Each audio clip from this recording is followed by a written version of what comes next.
Okay. Hey, CJ. Alright, let's get started. Hey, Irene. What's up, guys? Oh. Just gonna move this.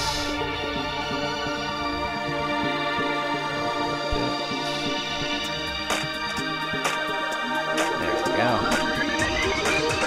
Hey, Pika. Welcome to the stream. Danganronpa. Huh, doesn't feel like 6? That's kind of weird. I suppose it is kind of strange. I don't know, maybe it's because I haven't been streaming on Thursdays. Maybe that's why it feels weird.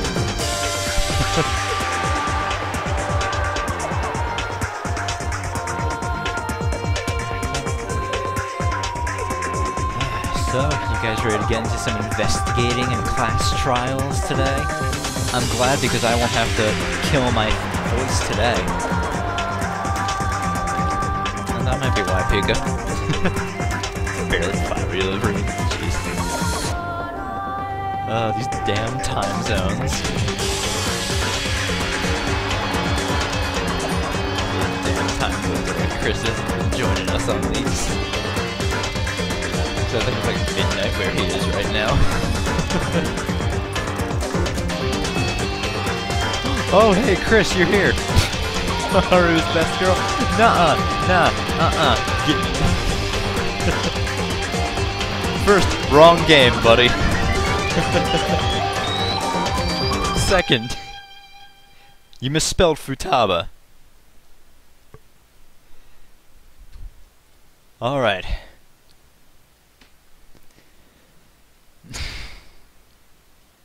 Danganronpa.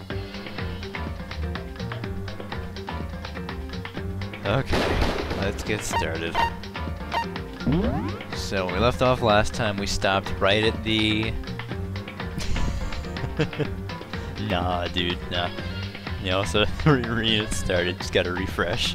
I don't know, maybe my internet's a bit weird with putting this out there. Alright, let me go read CJ's Survivor thing. Previously, on Survivor, Trigger Happy Havoc. After Sayaka was killed, everyone alive was gathered in the gym, where Monokuma revealed rules concerning the class trial. The students were to participate in said class trial, where they would have to find the killer. Makoto was pegged as the killer because Sayaka died in his room.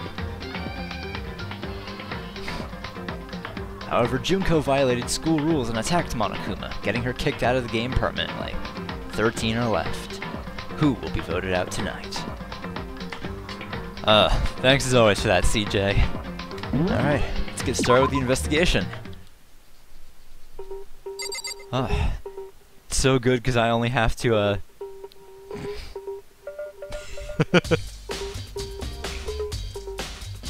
You forgot one other thing that people like to talk about with her, Chris. You forgot about the, floofy hair. Alright, let's see. So we left off, we read the Monokuma file. Let's just take a... Oh, no, I don't want to do that yet. Let's just take a quick little refresh and go see what the Monokuma file tells us. Alright, so, the victim was Sayaka Maizono. The time of death is estimated to be around 1:30 a.m. The body was discovered in Makoto's room in the dormitory. The death took place in the bathroom. The cause of death was a stab wound to the abdomen, and her right wrist appears to have been fractured. Alright, so there's that. And then we'll check out here in the gym, so let's start heading over to really the main place where we're gonna get some investigating done. Actually, I think it'll be faster, I just teleport there.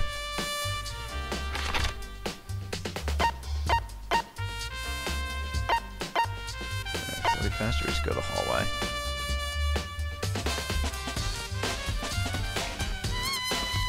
Oh, I can't teleport? Shit. Alright. Oh, right. Okay, first of all, I should head to the scene of the crime. My room. We won't make any progress without investigating there. I mean, that's always good quality, Chris. So I headed to my room, where Sayaka's corpse still remained. better examine the state of my room a little closer. That might reveal something new. Alright, so let's start with... the room key, I guess. There's a key on the ground. It has my name on it, so this must be my room key. If I remember correctly... Ah, that's right. We'll have to trade keys. When we switched rooms, we switched keys too. So Sayaka would have had the key here in my room the entire time. But wait, if that's true, then how did the killer get into the room in the first place? Could Sayaka have forgotten to lock the door? No, that seems impossible. The same goes for you, Sayaka. No matter who it is, don't open your door for anyone. I actually saw that panel, Chris. Oh, it was so good. Robbie Damon's great. Pancakes! Even if I'm sure it's you, I absolutely won't open it. Otherwise, what's the point of even switching? After saying that, there's no way she would have forgotten to lock it, or opened it for any reason. Well, maybe she dropped the key somewhere and someone else grabbed it or something. No, that's not possible either. Sayaka was in here when we switched rooms, and with how scared she was, she wouldn't have gone walking around, so she couldn't have dropped it. So, how did the killer... Alright, switching rooms. Let's go with the lint roller next. Huh? Looking at the lint roller, it looks like there's way less than there was before. Did Sayaka see how dirty my room was and decide to clean up a little? This is the replica sword I brought back for self-defense. Does this mean it was used in the attack somehow? And plus, it's been taken out of its sheath. I hadn't actually looked at the blade itself till now. I shouldn't be surprised it's coated in gold too. On top of that, some of the gold coating has come off of parts of the blade and the handle. Yeah, the handle especially is missing a lot of its coating. I remember the coating sticks to you even if you just touch it a little bit. Nice. Yeah, Xanthion is pretty good. She's pretty cute too. Just like Haru. This is the replica sword I brought back for self-defense. Does this mean it was used in the attack somehow? And plus, the sword's been taken out, so it's just the sheath, but... Huh? I don't want to say Pika yet. This art style is pretty good. I really like the whole 2.5D thing. Huh? There's some scratches on the sheath. They must have been made with something sharp. But how'd the sheath get scratched up in the first place? Even if someone used the sword during the struggle, it doesn't make sense for the sheath to be damaged. I mean, if you're gonna attack someone with a sword, the first thing you do is unsheath it. A heavy sheath like this would only get in the way. It could just slide off in the middle of the fight. So, why are there scratches on the sheath?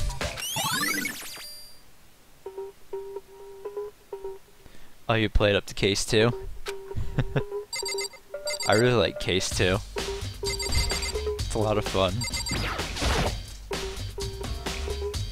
There are scratches and gouges on my walls and bed. Is that evidence of a struggle? No shit, Makoto. It looks like there must have been some kind of fight in my room. Damn it! I was right there in the other room. If only I'd heard something. Wait, that would not have been possible. Huh? Don't you remember? All of our rooms are completely soundproof. So something could happen in the room right next to you and there's no way you would know. Well, perhaps this was another of Monokuma's strategies, creating an ideal setting for murder. Oh, you played the old PSP version. How long does the game take to beat? Well, it depends on how quickly you can get through, I guess, all of this stuff. I mean, at least it'd take maybe 10 hours.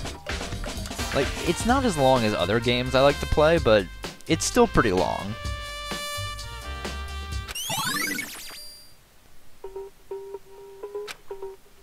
Yeah, I mean, hey, Monokuma wanted to create the ideal setting for murder.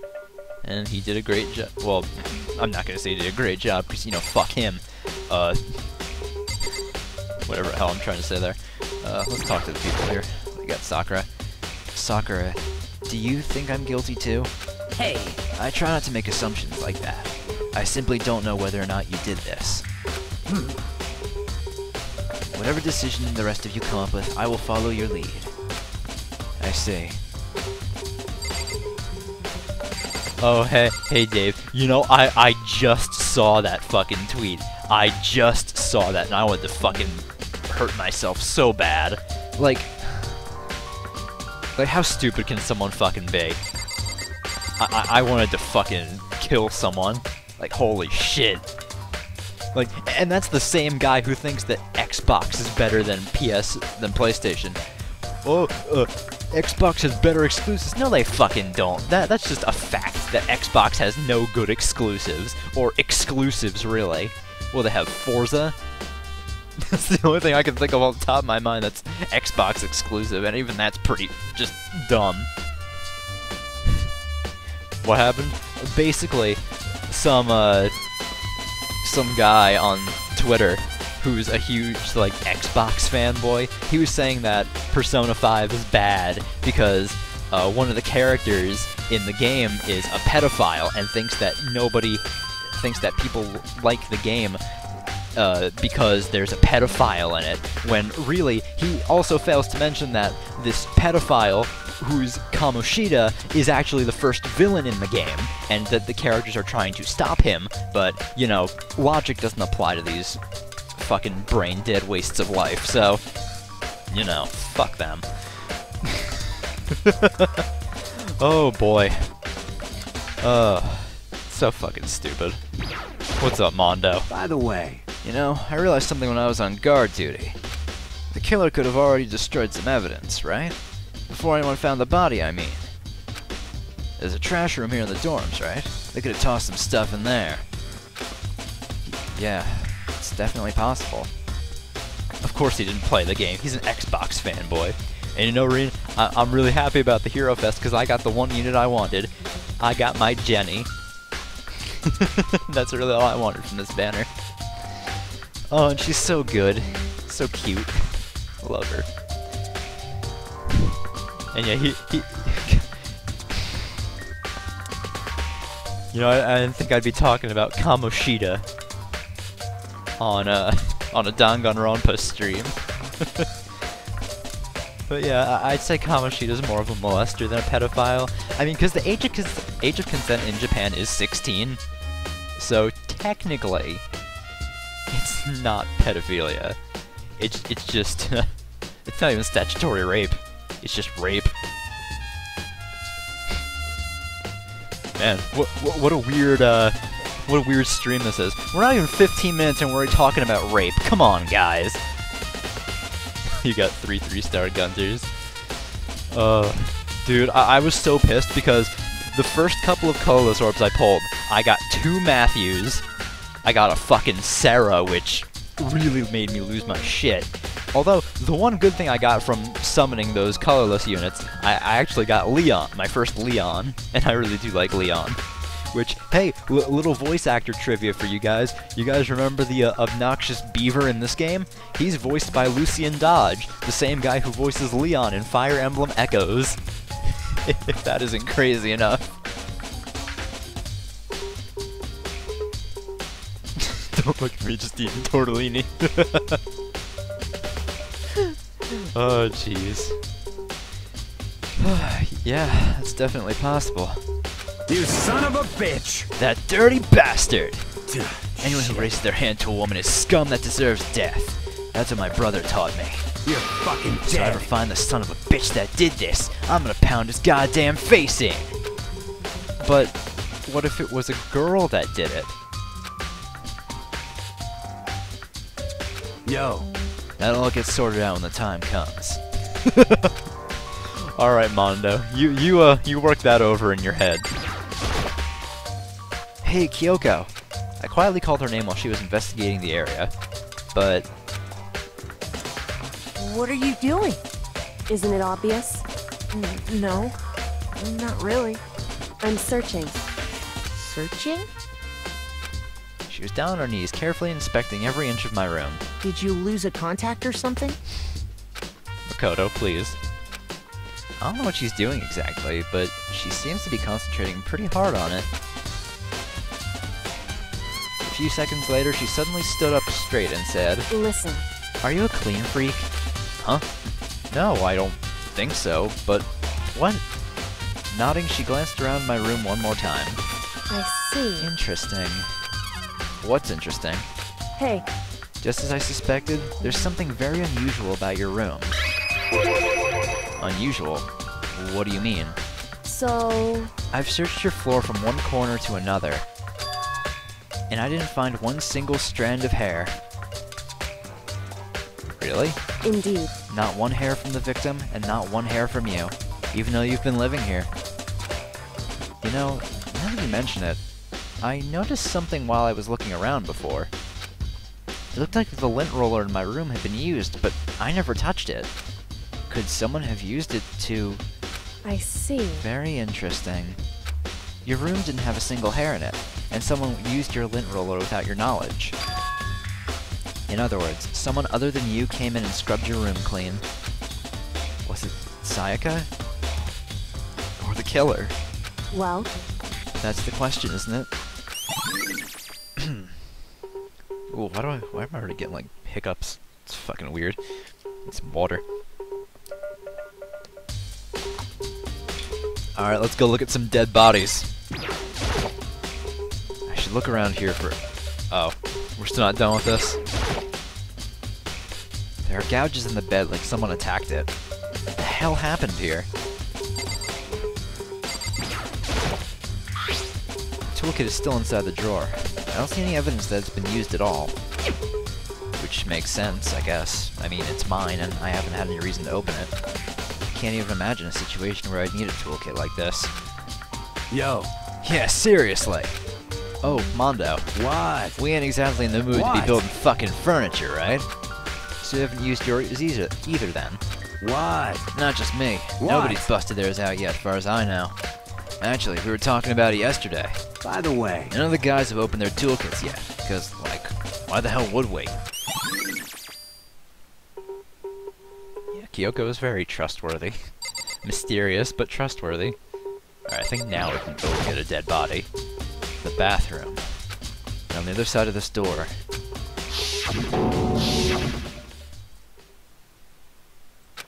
No.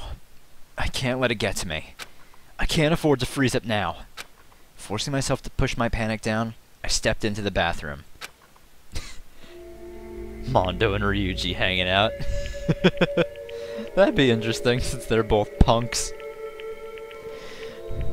Looking at her made it painfully clear it wasn't a dream or an illusion. She had lost everything that made her, her. Sayaka. Hey, Alicia. You're tired? Oh, jeez, that's not good. It's only 6 o'clock, why are you tired? All at once, I was overcome with dizziness, nausea, and the urge to burst into tears. But I can't hesitate now. Well, actually, Chris, there is a point later on, late in Persona 5 where Ryuji says "fucking" when Sojiro finds out that you're a phantom thief. He's the first one to message saying, "Are you fucking kidding me?" Oh, food and it's hot. Yeah, that's understandable. Yeah, I get you, Alicia. Why did Sayaka have to die? I have to uncover the truth. I have to find out what happened. I wanted to give up. I wanted to collapse. But that thought held me up and supported me.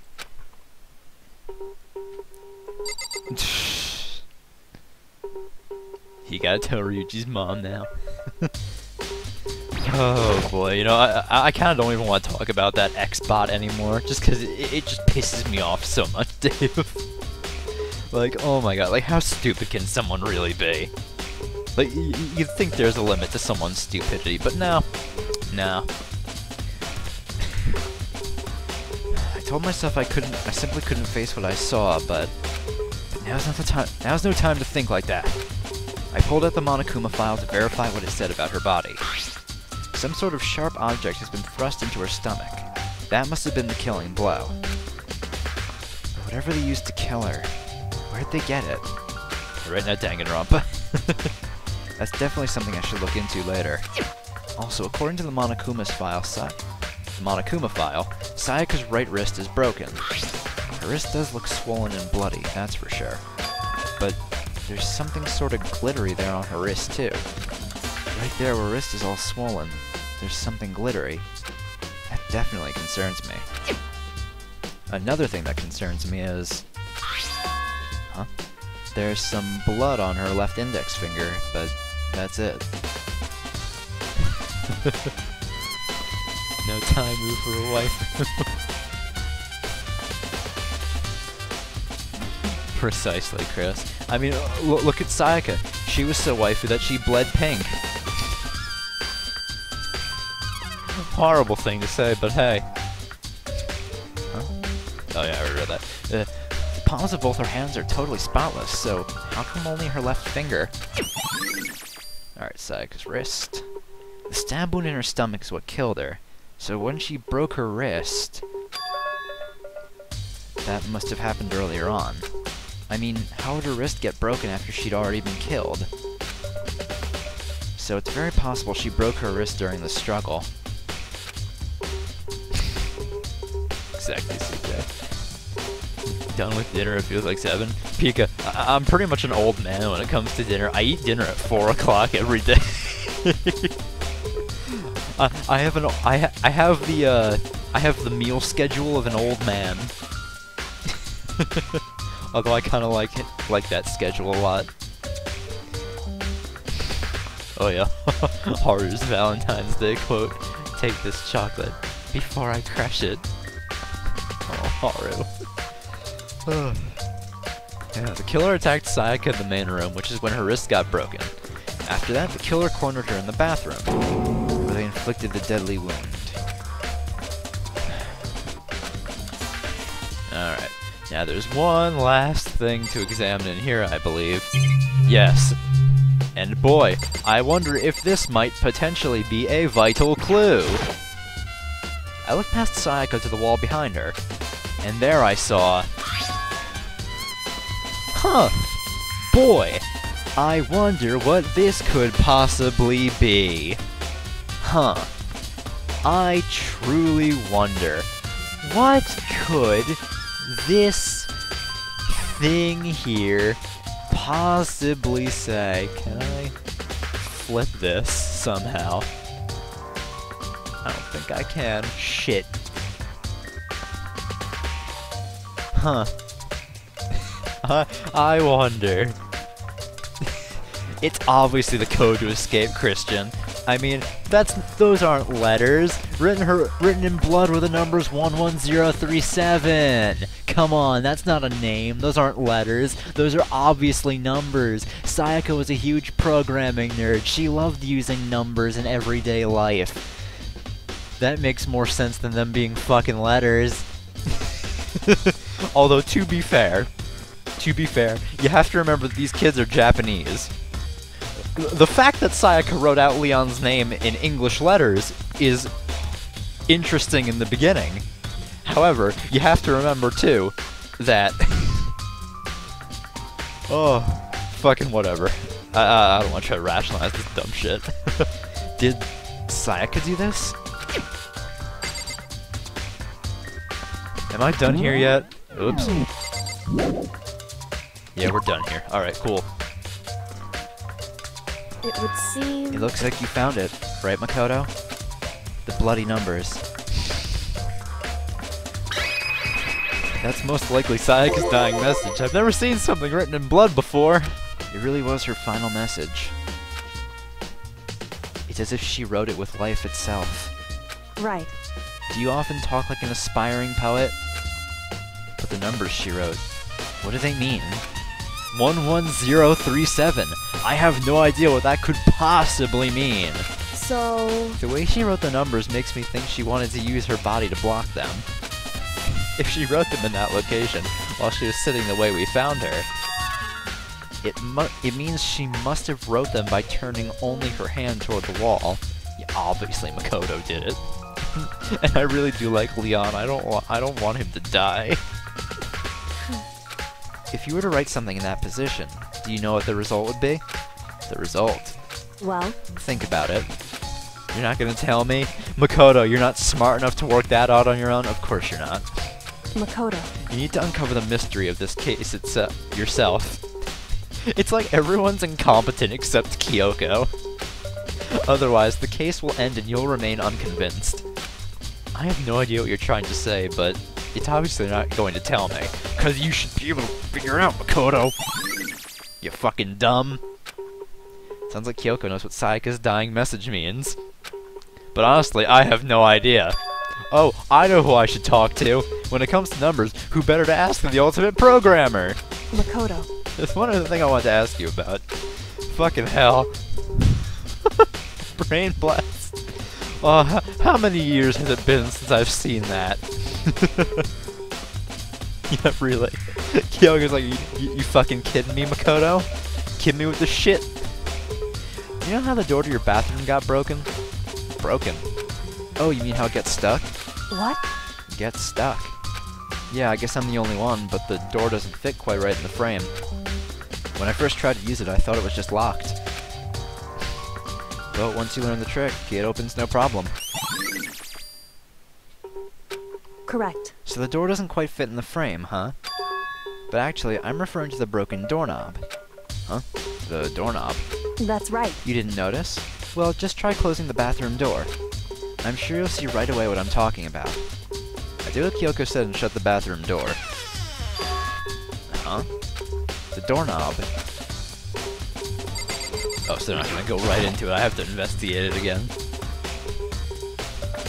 Well, yeah, true. They're all probably in shock. So, you know. I guess you got a point, Chris. What the heck? The doorknob's practically about to fall off. Why is it like this? It would seem... Someone must have used a screwdriver or something similar to unscrew it. Whatever it was, it's obvious that this was intentional. No, CJ, I think it's just that their pink blood isn't going to their brain right now. Oh, hey, Hajime, welcome to the stream. What? It was intentional. Why would someone want to do that? So... I guess maybe they were trying to get the door unlocked and ended up breaking the whole thing. But my bathroom doesn't have a lock on it. Only the girls' bathrooms can lock, right? She stood there for a while, lost in thought. Then, apparently struck with a sudden realization, she shot a question at me. Just a second. I have just one more question for you. You mentioned earlier that your bathroom door would get stuck, right? Did you tell anyone about that? Oh, well, I did tell Sayaka about it last night when we switched rooms. So what you're saying is, only you and Sayaka knew about it. Interesting. She had the slightest hint of a smirk on her face. Got the sense that she was really starting to get into all this. I see. And that clears that up. Huh? What clears what up? I'm so lost. Hey, Jessica, welcome to the stream. Goodbye. Well, see you later. As if forgetting I was ever even there, she suddenly turned and left the room. I still don't really understand any of this, but I've already given my room a good once-over. Maybe I should look around somewhere else. I should start looking into where the murder weapon might have come from. And also, I should look into the DVD Sayaka got. With Sayaka dead, I have no choice but to see for myself what was in that video. And on top of that, I'm sure there are some other areas worth checking out too. Maybe I should see what everyone else thinks. If they'll even talk to me, that is. Alright, let's get going. Oh hey Byakuya, what's up? Very strange. So, why was Sayaka in your room when she was killed? Could it be because you are the culprit? No, you've got it all wrong.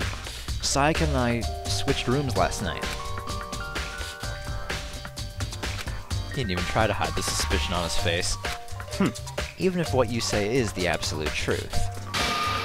You're still responsible for her death, wouldn't you say? Oh, that sucks, Jessica. Yeah, for some reason I'm getting some flies in my room. I just have to smash them against the window when they fly towards there. I have a notebook I have for smashing flies. Huh? After all, she wouldn't have died if she hadn't switched rooms with you, right? The reason Sayaka was killed is because I suggested we switch rooms? She's dead because of me. Then, it should have been me that died? Well, all we can say right now that it's a possibility. If that's really true, then I... Don't worry too much about it, Makoto. Huh? This is Sayaka's room, right? But the nameplate has my name on it. That's weird. Huh? This is definitely my room, but the nameplate has Sayaka's name on it. Nameplates on my room and Sayaka's room were switched?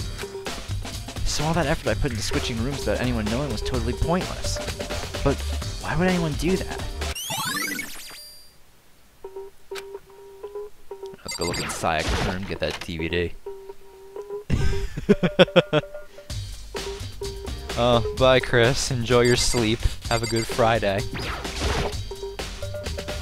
There can only be one thing in the trash can. Yep, the DVD with Sayaka's name on it. Sayaka got really upset after seeing what was in this video. I wonder, what did she see? It might not be directly related to the case, but it might be worth checking out anyway. I'm sorry, Sayaka. I need to borrow this DVD. Alright, it's all in there. Oh, Leon. Hey there, 11037, what's up? Seems like... Something doesn't seem right. The Monokuma file said Sayaka was killed in your room. I just can't stop thinking about it. Could it be... nameplate? That doesn't sound weird. Very strange.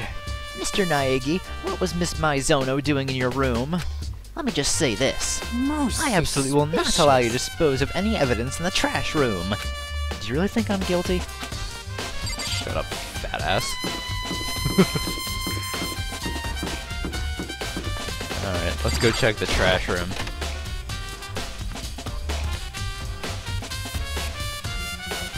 Well,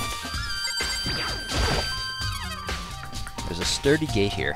No way to get past. Monokuma appears! It's the end of the line. The trash room. This is where all the trash in the school eventually winds up. How do you get this gate open? No, you can't go any further!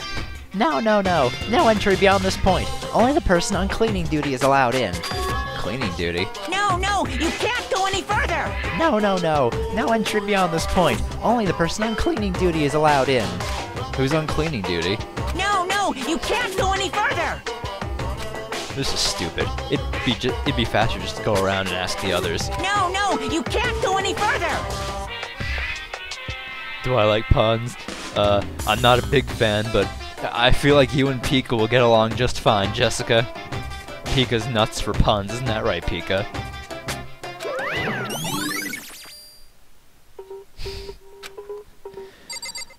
Alright, now I gotta go find who was on cleaning duty. Not that I don't know who that already is, but still. Alright, hey Lardo. I'm looking for whoever's on cleaning duty. Cleaning duty? As a matter of fact, that's me. Why do you ask? It just so happens Monokuma talked to me yesterday and asked me to take care of it. Without someone on cleaning duty, the school would be flooded with trash in no time. So I formally applied for the position. Hey Zaraba, welcome to the stream. Now, I mentioned it last time, but since you weren't here, Zaraba, try not to spoil anything for people who are blind in the chat. However, since we have already found the 11037, everyone pretty much already knows. I mean, this killer is pretty obvious, and I don't mind if people talk about Leon now. I mean, let's face it, we all saw the 11037. It's not that hard to piece together. So, but that's it. Just try to limit talking in a... If you want to talk about the game in the chat, Just talk about stuff that's either happening right now or has already happened in the game that people have seen. Try not to just spoil stuff. Thanks in advance. I was gonna start this morning, but after what happened, I haven't had a chance to get started. And since you're on cleaning duty, you can open the gate in front of the trash room? Here we go! Of course. It's my job to gather up all the garbage and toss it in the trash room. And to do that, they gave me the key for the trash room gate. But we're supposed to rotate once a week, so eventually you'll be in charge. Very strange. Wait, hold on. You need a key to get in the trash room, and only the person on cleaning duty has access to the key? What's the point of going to all that trouble? Why not just leave the trash room open all the time so we can all throw out things whenever we want? That does seem more convenient. So, in other words... Actually... Anyone kills a fellow student? Yeah, we know the rule. Oh my god, the chest is filled with puns right now. Holy shit. That must be why. If anyone could go in and out of the trash room whenever they wanted, then destroying evidence would be easy. The throw would disappear and things would become boring. Boring? Hey, listen! Anyway, more important than that. Hey, you bastard! Hey, fatty, why'd you want the cleaning duty gig anyway? Oh. I just decided to volunteer for something I knew no one else would want to do. What's the big deal? You... Liar. I know why you did it. Is it? You want to dig through all the girls' trash, looking for, you know, and poking around at it. I mean, you're probably not wrong, Leon. There's no way to think about this in a common sense kind of way. What are you talking about? All my love is for 2D. You know what I mean. But there's all kinds of trash diggers like that. Maybe you'll get tired of 2D, then turn to... I would never get tired of 2D! After spending a significant amount of time comparing 2D and 3D, I voluntarily chose 2D! The only thing 3D is good for is to shower love and affection on 2D! Oh, and PVC figures! Give me a break. How are you not totally embarrassed to say stuff like that? Thanks, Sir Rob, I appreciate the sub. If you're so worried about Hifumi's questionable morality, then there's a very easy solution. Hey Jake, welcome to the stream, and you and me have some pretty differing opinions there on Hifumi. Exactly. Whenever a guy has cleaning duty, Sakura can accompany them from picking up the trash to disposing of it. What? What? If you're as innocent as you claim, where's the harm in it? That's not how it's supposed to... Anyway, on another topic, Hifumi, since you're on cleaning duty, I have a favor to ask you. What, so now you want to join my party? Sorry, but you haven't triggered that flag yet. I mean, you haven't helped me recover from a past trauma, or save a village, or beat a boss. No, nothing like that. I was just hoping to get into the trash room and look around. You got it! Okay. So easy. So Hifumi and I headed down to the trash room. He fume. Hifumi makes me fume. That sounds like me with a certain character from Danganronpa-2. You'd like me to open the gate, wouldn't you? You know, when I look at it, it makes me think. They said he killed his wife. He learned how to get by on the inside, but he never stopped dreaming. Get busy living or get busy dying, he said. So him and Rita, they found themselves a way out. Whatever. Please just hurry up. Okie dokie, leave it to me. Hifumi pulled the key out of his pocket and used it to flip the switch next to the gate. And then... Mr. Naegi! However, Mr. Naegi, surely you aren't planning to use the trash room to destroy evidence, are you? You fiend! You planned this all along! No! I just want to see if the actual killer... Boy. Swallowing a lot of air.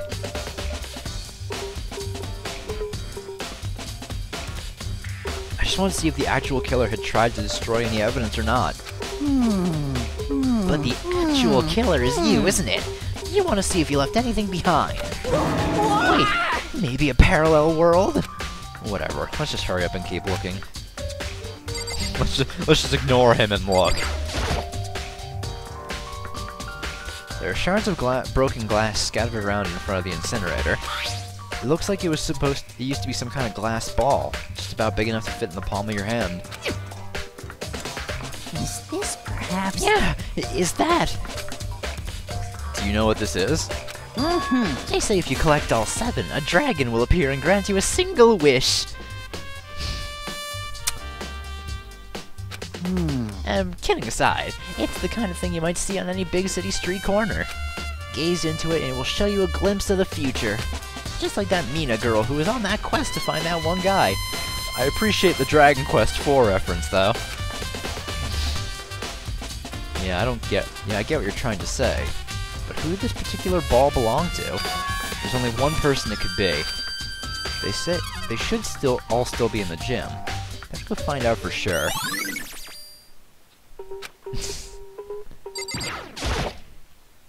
A green button and a yellow button. There's no doubt they're related to the big mechanism.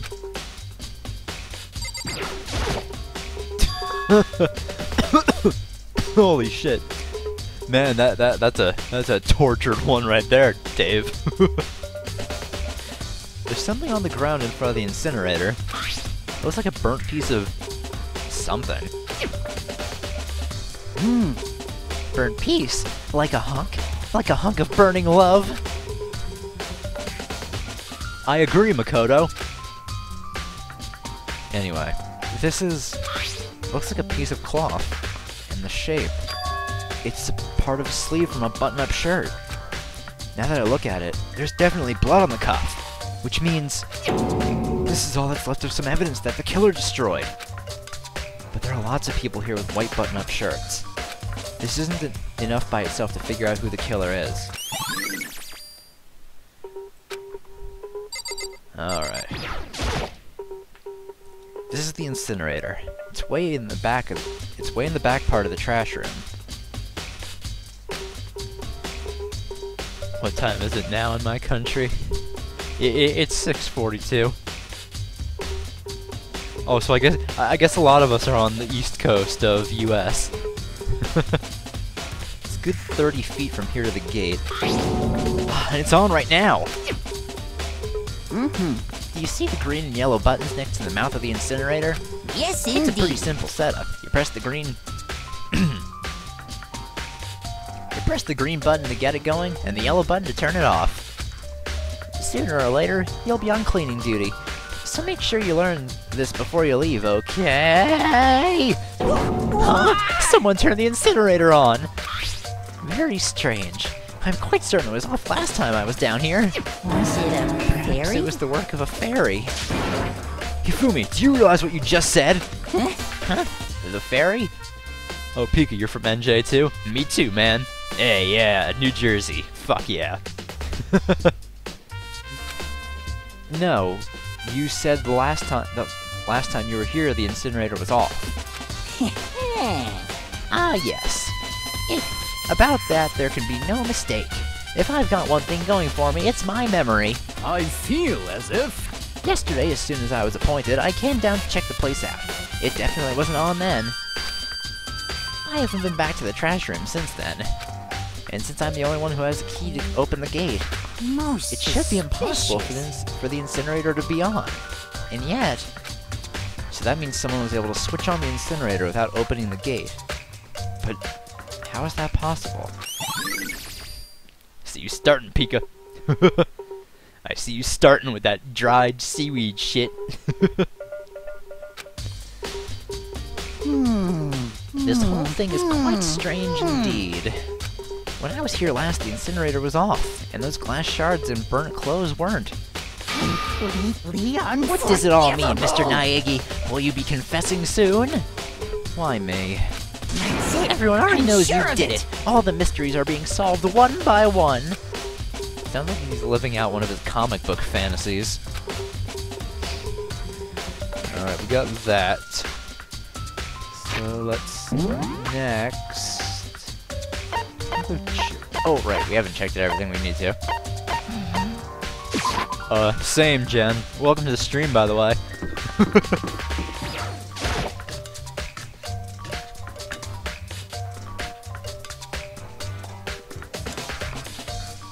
Hey, Hina. What's up, best girl? Hina, are you investigating the dining hall?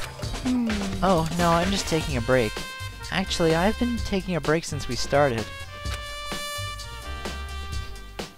This is all a first for me, you know? I don't have the first clue what I should be doing. I know what you mean. Me too, Jen. It's really good. I don't know why. Being in the dining hall helps keep me calm.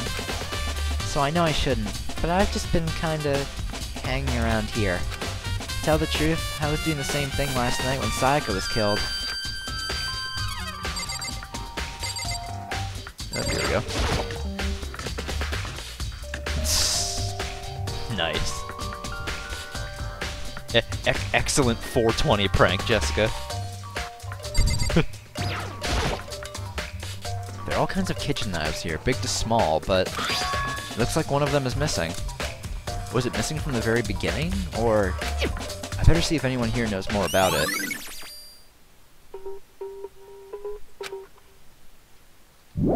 Yeah, I think a lot of the people watching this, or at least most of the people watching this, have finished the game already.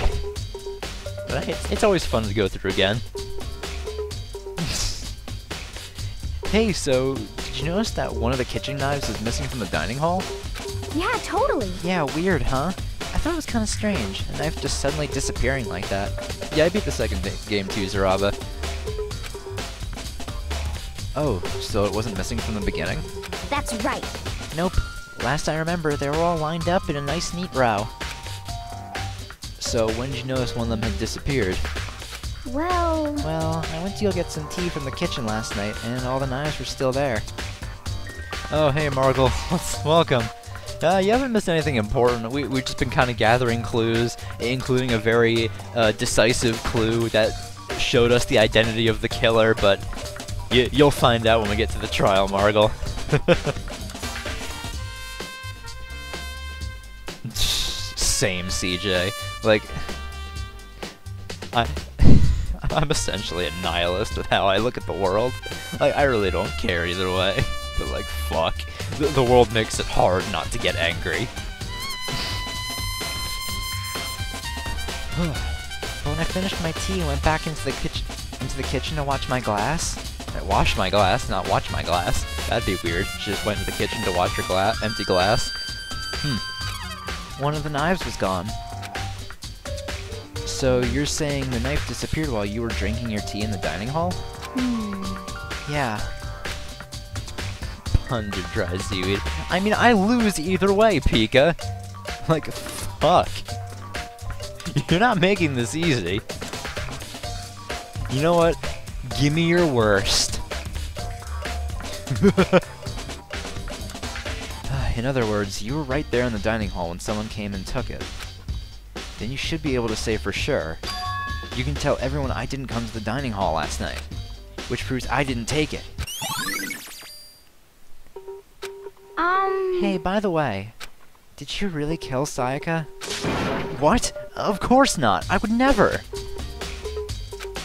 Hina, do you really think I murdered her? Oh, that sucks.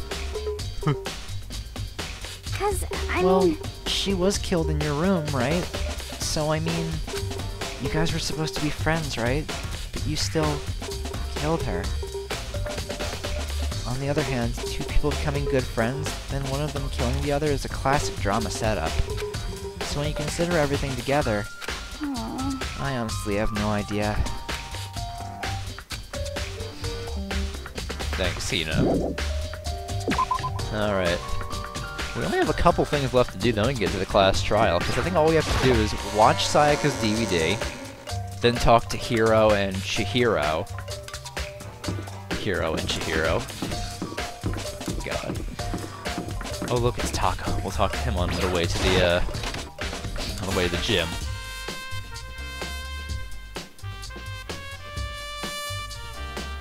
Oh hey Luca, welcome to the stream, man. I should be able to use this to see what's on the DVD.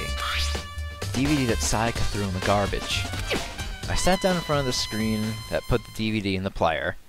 And put the DVD in the player. Fuck. I pushed play and the screen was dark for a few seconds. But then... an image slowly appeared. Looked like some kind of concert. Standing on stage front and center was a face I recognized all too well. Sayaka. She was there along with the friends she said had been so important to her. She was positively glowing there in the front of the crowd, so full of life. Seeing that image made it even harder to accept. Except that she was... dead. My vision started to blur and darken, and then that voice I'd come to despise so much began to float out of the speakers. Sayaka Maizono, the ultimate pop sensation, lead singer for a world-famous all-girl pop band. For these girls, the glowing spotlight only made them that much more beautiful. But then... Suddenly the screen went dark, and in the next moment, I saw something I could hardly believe. What the? Sayaka had disappeared from the stage, which was now in ruins. But what I noticed even more than that was the figures of the other girls who had all simply collapsed. This ultra-successful team suddenly fell apart. None of them will ever perform on stage again. None of them will ever feel the warmth of the spotlight. For Sayaka, there's simply nowhere for her to return to. So here's the billion-dollar question. What, oh what, could have caused the group to go to pieces?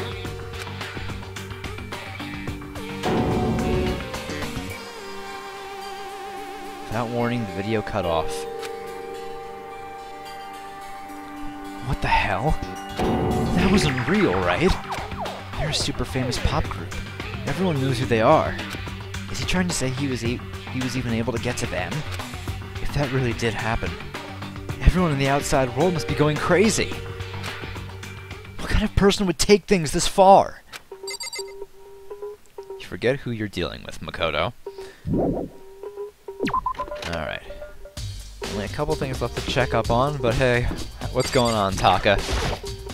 Listen to me! Do you have a second, Makoto? I've discovered something most unusual. The door to everyone's dorm has a nameplate on it, to show whose room it is, right? You hear me? Well, it just so happens... Wait, no. You might be the killer yourself. I can't tell you anything. Got it! Forget everything I just said. Forget beam! I forgot he did that. I forgot about Taka's forget beam. Aw, shit. Aw, Taka, you're great. You're fucking great, dude. Sorry, just a little joke. Even I do jokes sometimes.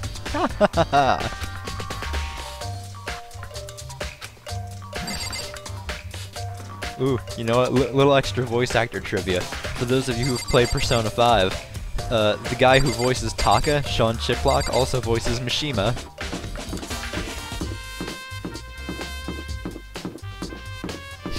You guys sharing your estimates in the chat.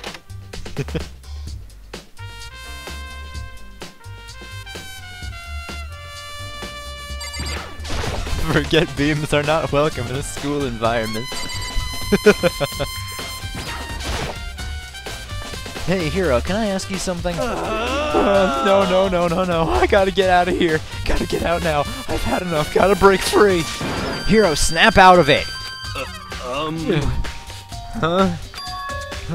Makoto, what are you doing here? What? Hey, does this look familiar? That's my crystal ball. But it's all smashed. What the hell? What the heck? I only bought it because the guy said it was blessed. He said it was unbreakable. So, how did it break? Was it actually just made of glass and not crystal? That guy totally duped me. He said it belonged to the pillars of history. Genghis Khan, George Washington, Napoleon. He said whoever controlled that crystal ball controlled the world. Was that seriously all BS? Let's put that aside for now. So, you can say without a doubt that this belonged to you? Yeah, that's mine for sure. Probably forgot in the laundry room last night. Someone must have come by and snatched it. He left it in the laundry room. That means anyone could have found it and taken it. Oh, hold on. Chat's doing the thing again.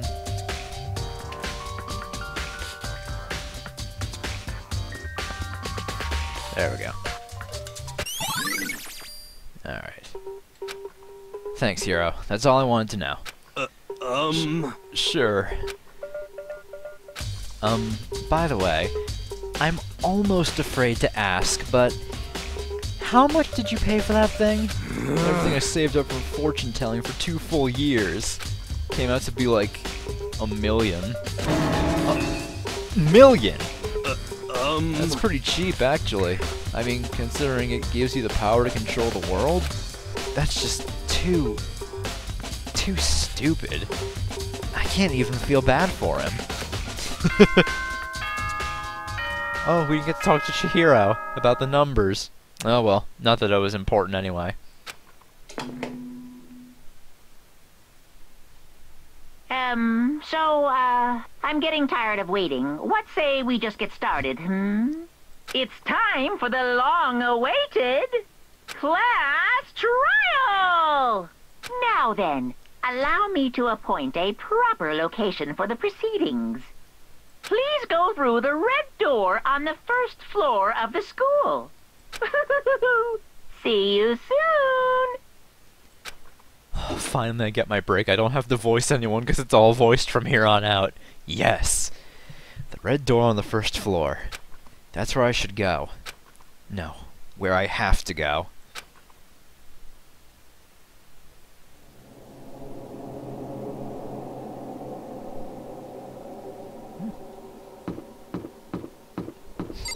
I think she's just the ultimate gamer because she loves games more than anyone else.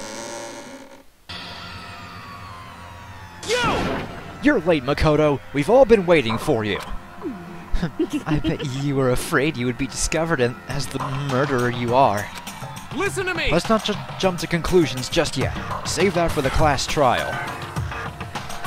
Hi there, I don't know what I'm supposed to call you, but hey, welcome to the stream.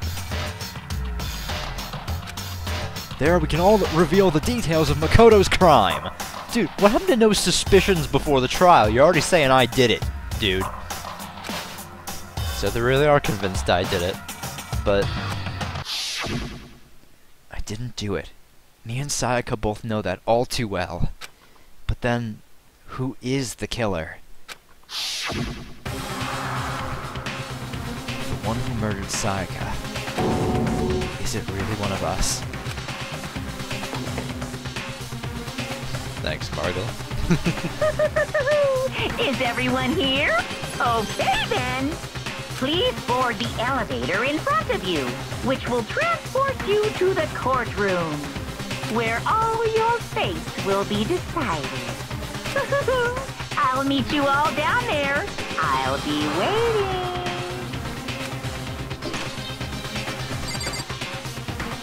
Before we head down, let's talk to everyone. Let's start with Mondo Wada. What? So whoever stuck us in here took the time to set up a goddamn courtroom, huh? Hey. There's no point in standing around here. Settle your resolve and step into the future. Good quote.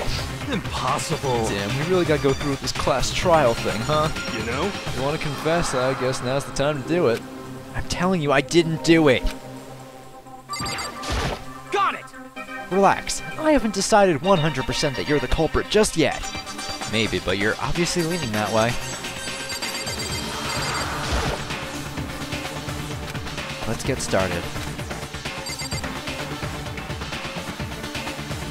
Nah, the bad ending is more of just like you made a wrong choice in one of the trials. It's not an actual game over, but I mean, it is technically a bad end, but it's not an end.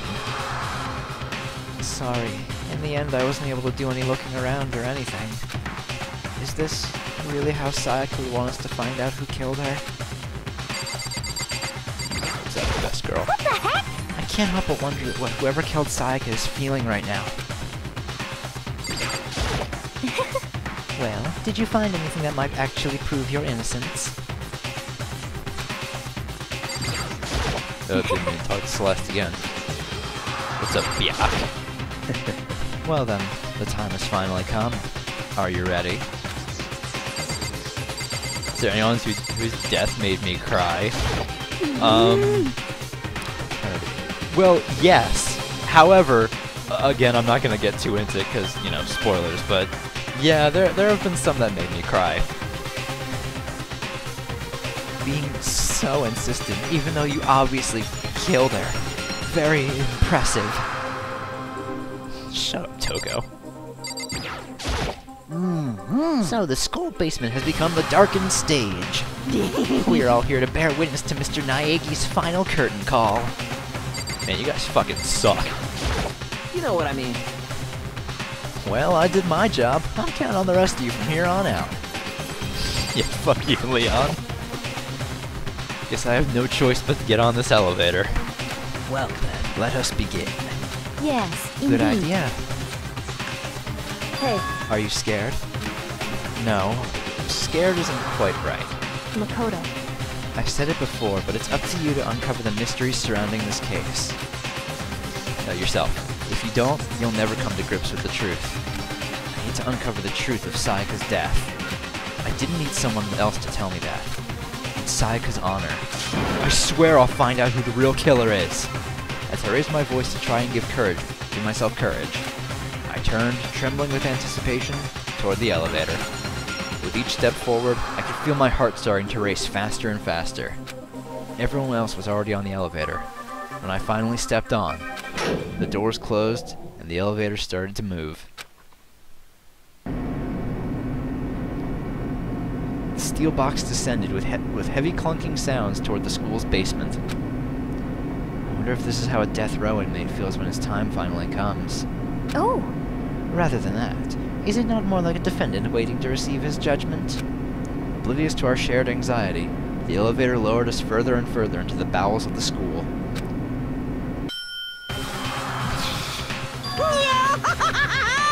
You finally arrived! What do you think? Doesn't it feel just like a real courtroom? It's like a Hollywood movie set, right? No, not even close. It's total shit. Agreed, Mondo. It looks so gaudy.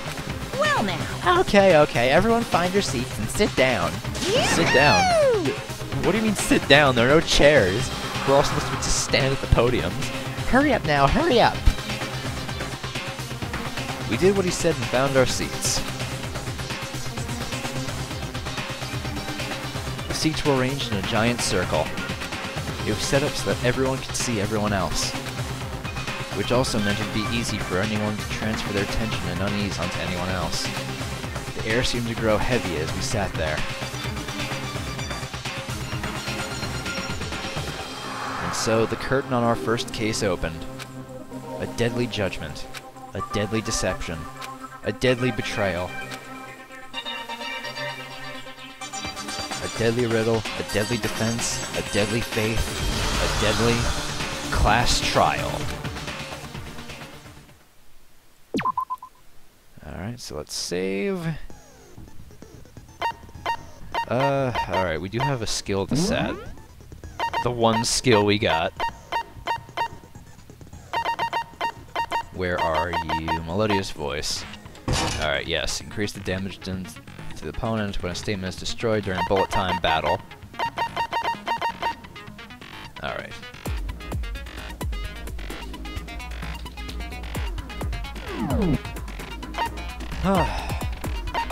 Alright, I think we're good to go.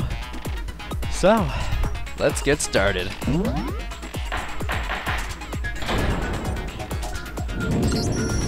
Let's begin with a basic explanation of the class trial. So, your votes will determine the results.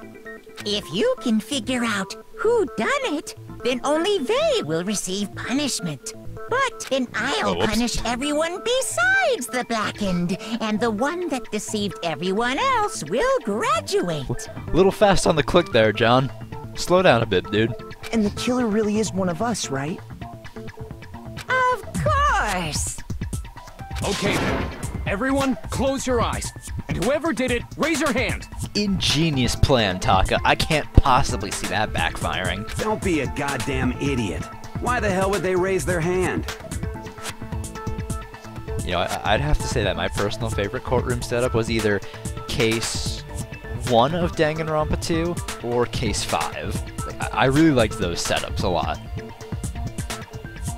Before we move on and start the trial, can I ask a question real quick? What's going on with those pictures? I'd feel awful if they got left out just because they died. Friendship penetrates even death's barrier. Friendship penetrates? Stop. Okay, but what about that other empty seat? There were only 15 of us to begin with, so why are there 16 seats? Oh, no reason. It's just that our little courtroom here can technically fit up to 16 people. It's just like Survivor, except if the tribal council took like an hour and a half. Okay, that about does it for the preamble. Get ready to get started. Hey, unused account, welcome to the stream. Thanks, I thought it was a perfectly placed stop too. First up is the case summary. Now, let the class trial begin! It's about to begin. The debate to decide who we think the killer is. Anything I found, anything I noticed, I have to be ready to speak up about anything. Because this isn't just about me. Everyone's lives are on the line. Oh yeah, that's true. It's that we don't see all of the important bits. I might as well go into I might as well just do the tutorial so we can see the narrator talk. As things progress during each class trial, you will engage in a number of non-stop debates. During these discussions, characters will speak after one another without pause. It's up to you to unearth any lies or contradictions buried within their statements. What this means is that you'll have to use your truth bullets to refute what they say. Any relevant truth bullets you found during your investigation will be loaded into the truth cylinder. Use the mouse to aim, then fire with the left mouse button. Pay close attention to each character's statements. Use your truth bullets to blast the right ones. Note that if you run out of time, you'll automatically fail, so please be careful. If you press escape key during... yeah, you can read the controls. Good luck, have fun! Turnabout pop stars. Now, I feel it's more fitting if we just say turnabout all stars, really. I assert that the one who was murdered was Miss Sayaka Maizono! Thanks, Taka. Yeah, we know that part already. And the murder took place in Makoto's room. Do they have concentrate on here yet? How do I do... okay, fast forward to control, and concentrate to space. Alright. Just so I know. There we go. So it seems most likely that the killer must have taken her by surprise while she was in the bathroom. She didn't even have a chance to resist. No, it's wrong!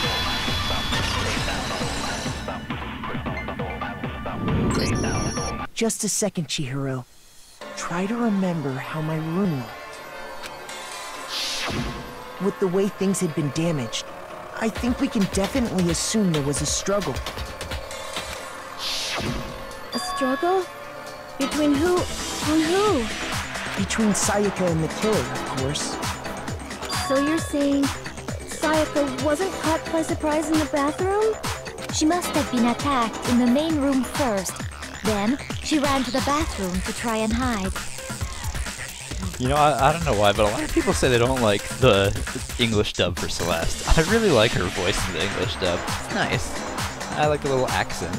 The killer followed her in, and that's where they finished the job. That much should have been obvious after taking one look at the scene.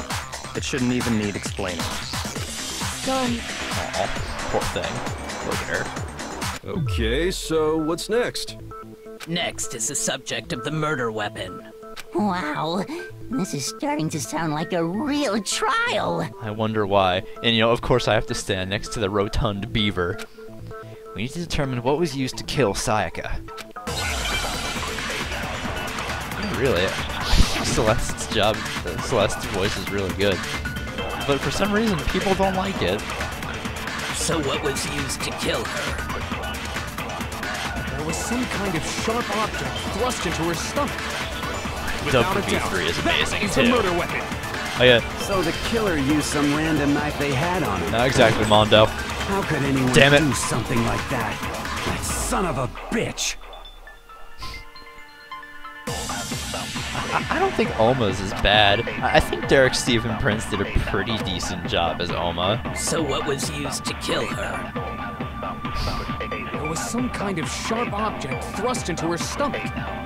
Without a doubt, that is the murder weapon. So the killer used some random knife. No, that's wrong.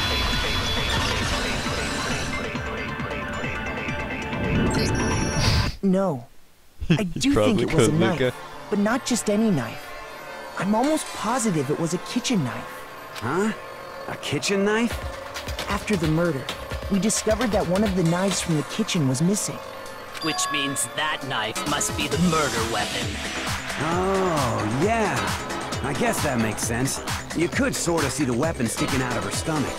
And if you look real close, I could totally see that being a kitchen knife.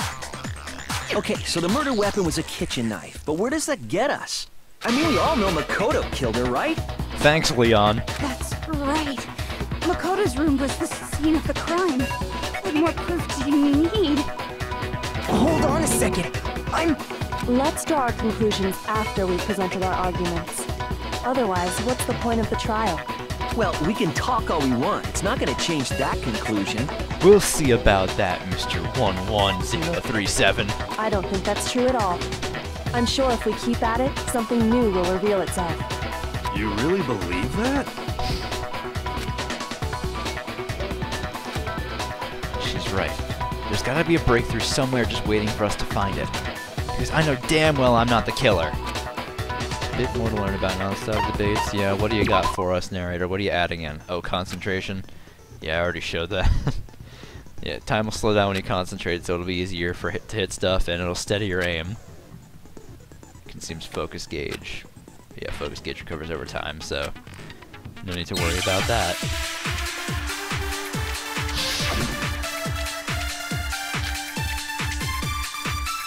Yeah, you know, one thing I noticed too is that a lot of people don't like Jessica G's voice for Sakura. But where does that get us? I mean, it is probably like not the best voice out of the entire dub. Oh, nope, that's not true. Toko. Fuck off.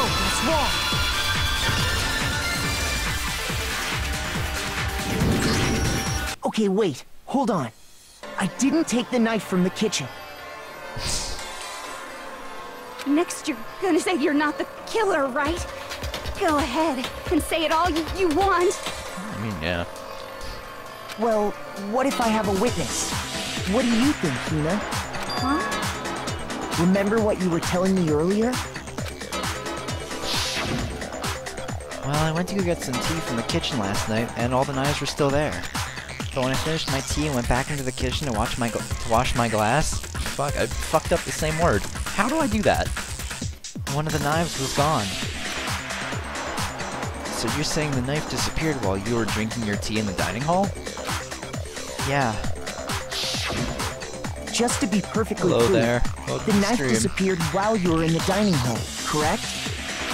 Yeah, that's right. And at any point while you were there, did you ever see me come into the dining hall? No, I don't think so. You don't think so? No, he definitely wasn't there. Oh, hey, Salty Bagel, welcome to the stream, too. The knife disappeared while Hina was in the dining hall, but I wasn't there the entire time. Ergo, thusly, I could not have been the culprit. In other words, there's no way I could have taken the knife. Okay, then what about this? What if the idiot swimmer girl and Makoto are in on it together, and lying to protect each other? Hey, Toko, stop being mean to Best Girl. Stop being mean to Hina. And you didn't need to call Junko a slut earlier, too. Idiot swimmer girl? Oh, and more importantly, why would I get involved in something like that? Speaking of which, I'd like to ask the bear, if there is an accomplice, do they also become blackened? So you ask, and so I shall answer. Each murder is allowed to have an accomplice, but only the one who does the killing will get to graduate. So in other words, two people can work together, but one of them has no chance of profiting from it. Then there's no way anyone would work together, right? But what if they did work together, and they just didn't know about the rule? It really is a cute look, Chihiro. Good grief! Enough already! No, okay? There are no accomplices in this case! Oops! Did I say that out loud? Anyway, I didn't go to the dining hall, and I didn't take the knife. So I'm not the killer. Okay, so then, who did take the knife? Hina seems the obvious candidate. After all, she just said she was in the dining hall. You know, I want to weigh in here for a second. I do like the second game better, with the mechanics too, CJ. However, the one thing that they really fucked up in Danganronpa 2 was Hangman's Gambit, because man, is that fucked in Danganronpa 2. I hate Hangman's Gambit in that game so much. It was so much better in this one. And yeah, the characters were kind of better in Danganronpa 2. No way! I swear it wasn't me! Sure, but can you or anyone else prove that? I can. Well, there you go, Hifumi. That's right! Sakura was with me the entire time I was drinking my tea. I hate to have to ask, but just to be sure, Sakura's... Me. Right.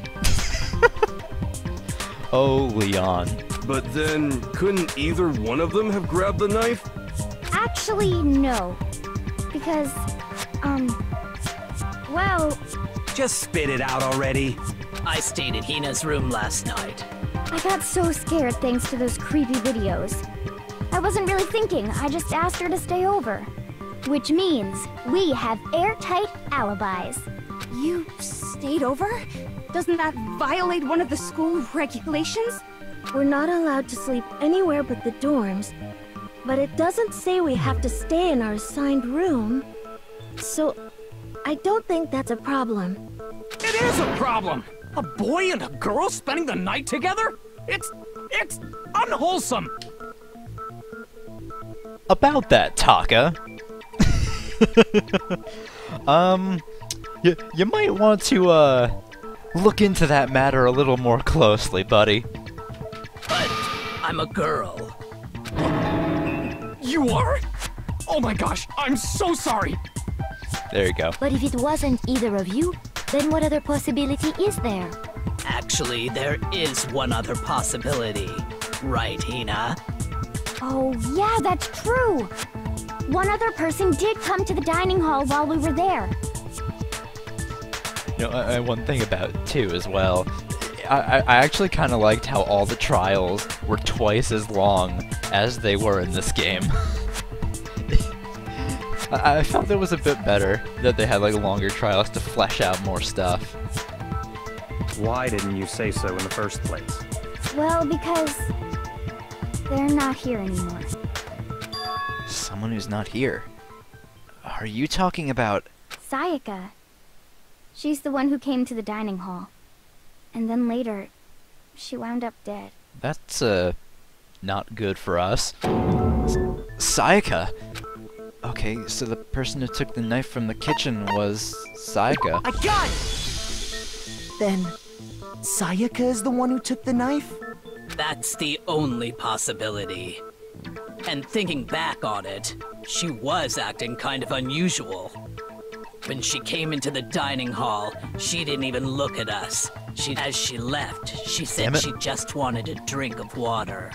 But most likely... Keep fucking clicking too soon, cutting off people's lines. Gotta control myself more. And the person who took the knife was the victim herself. I'm sure she just took it for self-defense.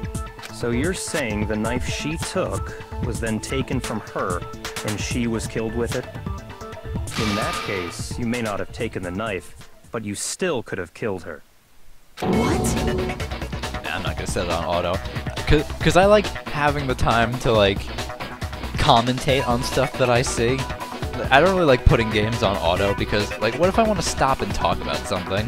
Like, I don't want to get distracted and miss what's going on in the game. See? He did do it after all! No, you're wrong! So, that's how you would twist the argument and send us all off in the wrong direction? Damn it, guys. You possess a most terrifying talent.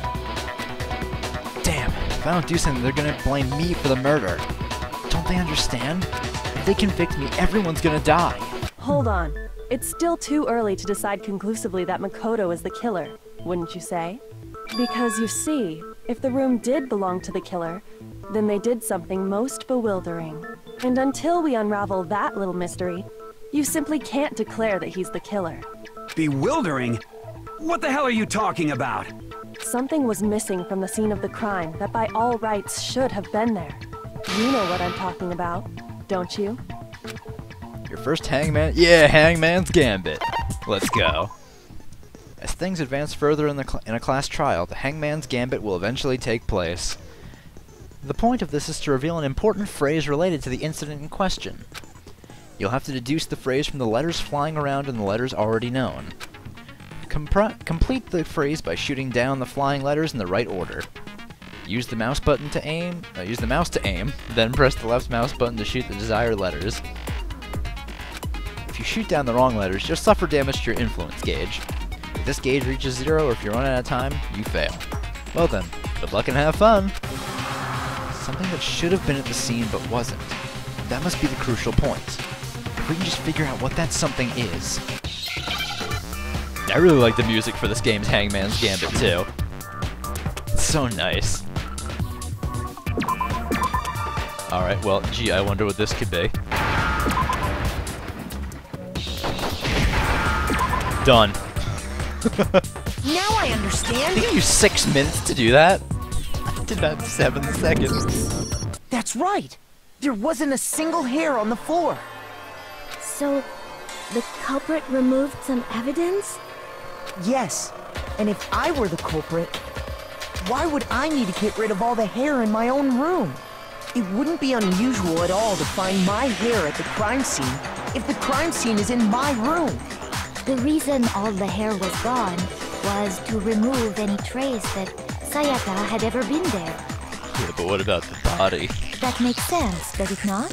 No. No. If that were the case, they would have had to do something about the body itself, not just her hair. Yes, very true, very true. Okay, then why wasn't there any hair on the ground? The killer got rid of it all, of course, to remove any trace that they had ever been there. Oh, you guys are getting V3 for the Vita? Actually, back in December last year, I pre-ordered a V3 for the PS4, and I got the special edition off the NISA website, so I'm super excited for when that's going to get here next month. I seriously can't believe that's already next month when V3 comes out. Oh, it's going to be so good, and I can't wait to do a blind playthrough of that game on the channel. It's going to be so much fun. Wait, then that means... Precisely. It's simply beyond reason to believe that the room's owner and the killer are one and the same. Then, Makoto isn't the culprit? Are you sure we can decide something so important based solely on the absence of some hair? Oh, that sucks, Jessica. But hey, I heard 999's pretty good. No. There are other reasons that prove why Makoto couldn't have done it.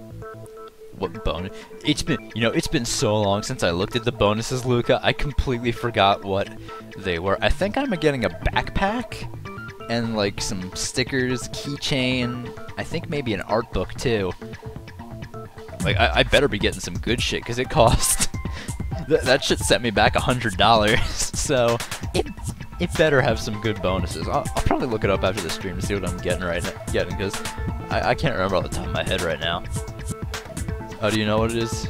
Unused? Yeah, art book. Oh, a hat. Yeah, does it come with a backpack too? Yeah, backpack. Oh, it came with headphones too? Oh, shit. Ooh, that's pretty good. Yeah. Okay, you know, I guess I am totally justified in spending the money then, the extra 40 bucks. I think it might have been a little something more, but I mean, hey, even all that stuff's just good. Town of Salem.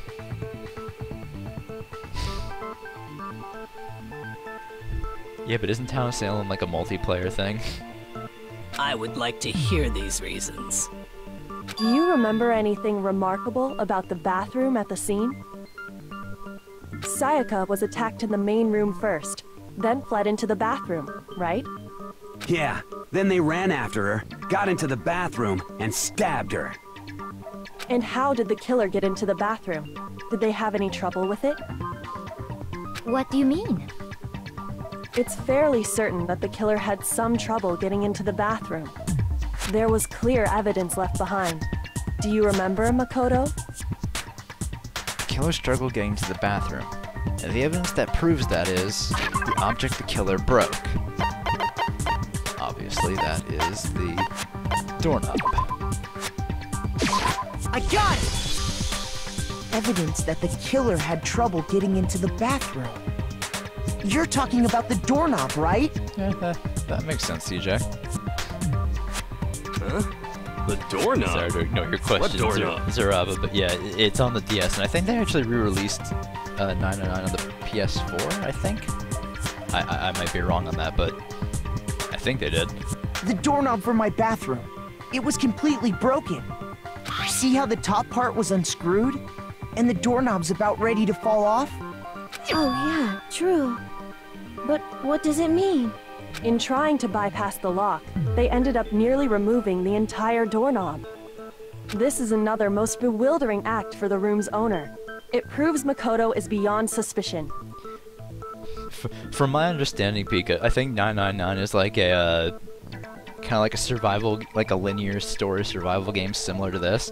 But I know that after you get your first ending, you can go back and like save people that died. So I'm not completely sure since I've never actually played it, but I think it's something like that. It seems interesting. Maybe I should play it. Like, it'd be interesting to play blind on the channel. So what? You're saying he wouldn't break the door in his own room? But if the only choice you have is to break it, you break it. There's nothing bewildering about it. You still don't see? Okay then. That's weird. You couldn't find it on Amazon? Oh shit. Well, that's doing the thing again. That's why I got my what is it? I got my Danganronpa V3, like I said, from the Nisa online store, just because that's where like the bonus edition was. Let's take another look at how the incident unfolded. Hopefully that will help you understand. Kyoko said it was a bewildering act. I almost didn't notice it at first, but is that the key point here? There's a bit more to learn about non-stop debates. Alright, what are we adding now? Alright, number of weak spots will start going up. No matter how many weak spots, there's only one lie or contradiction in that debate. What I'm trying to say is not all weak spots you see are necessarily false. You should truth bullet on the wrong one, and not only will you fail to refute what they said, but you also lower your trust with everyone, your influence gauge will take damage. Now this is important because if your influence gauge reaches 0, you fail. You'll have to rely on your own logic to determine which... yeah. Good luck, have fun. Thanks. Thanks, narrator. If they're not writing more than one truth bullet yet. The incident took place in Makoto's room. It might be.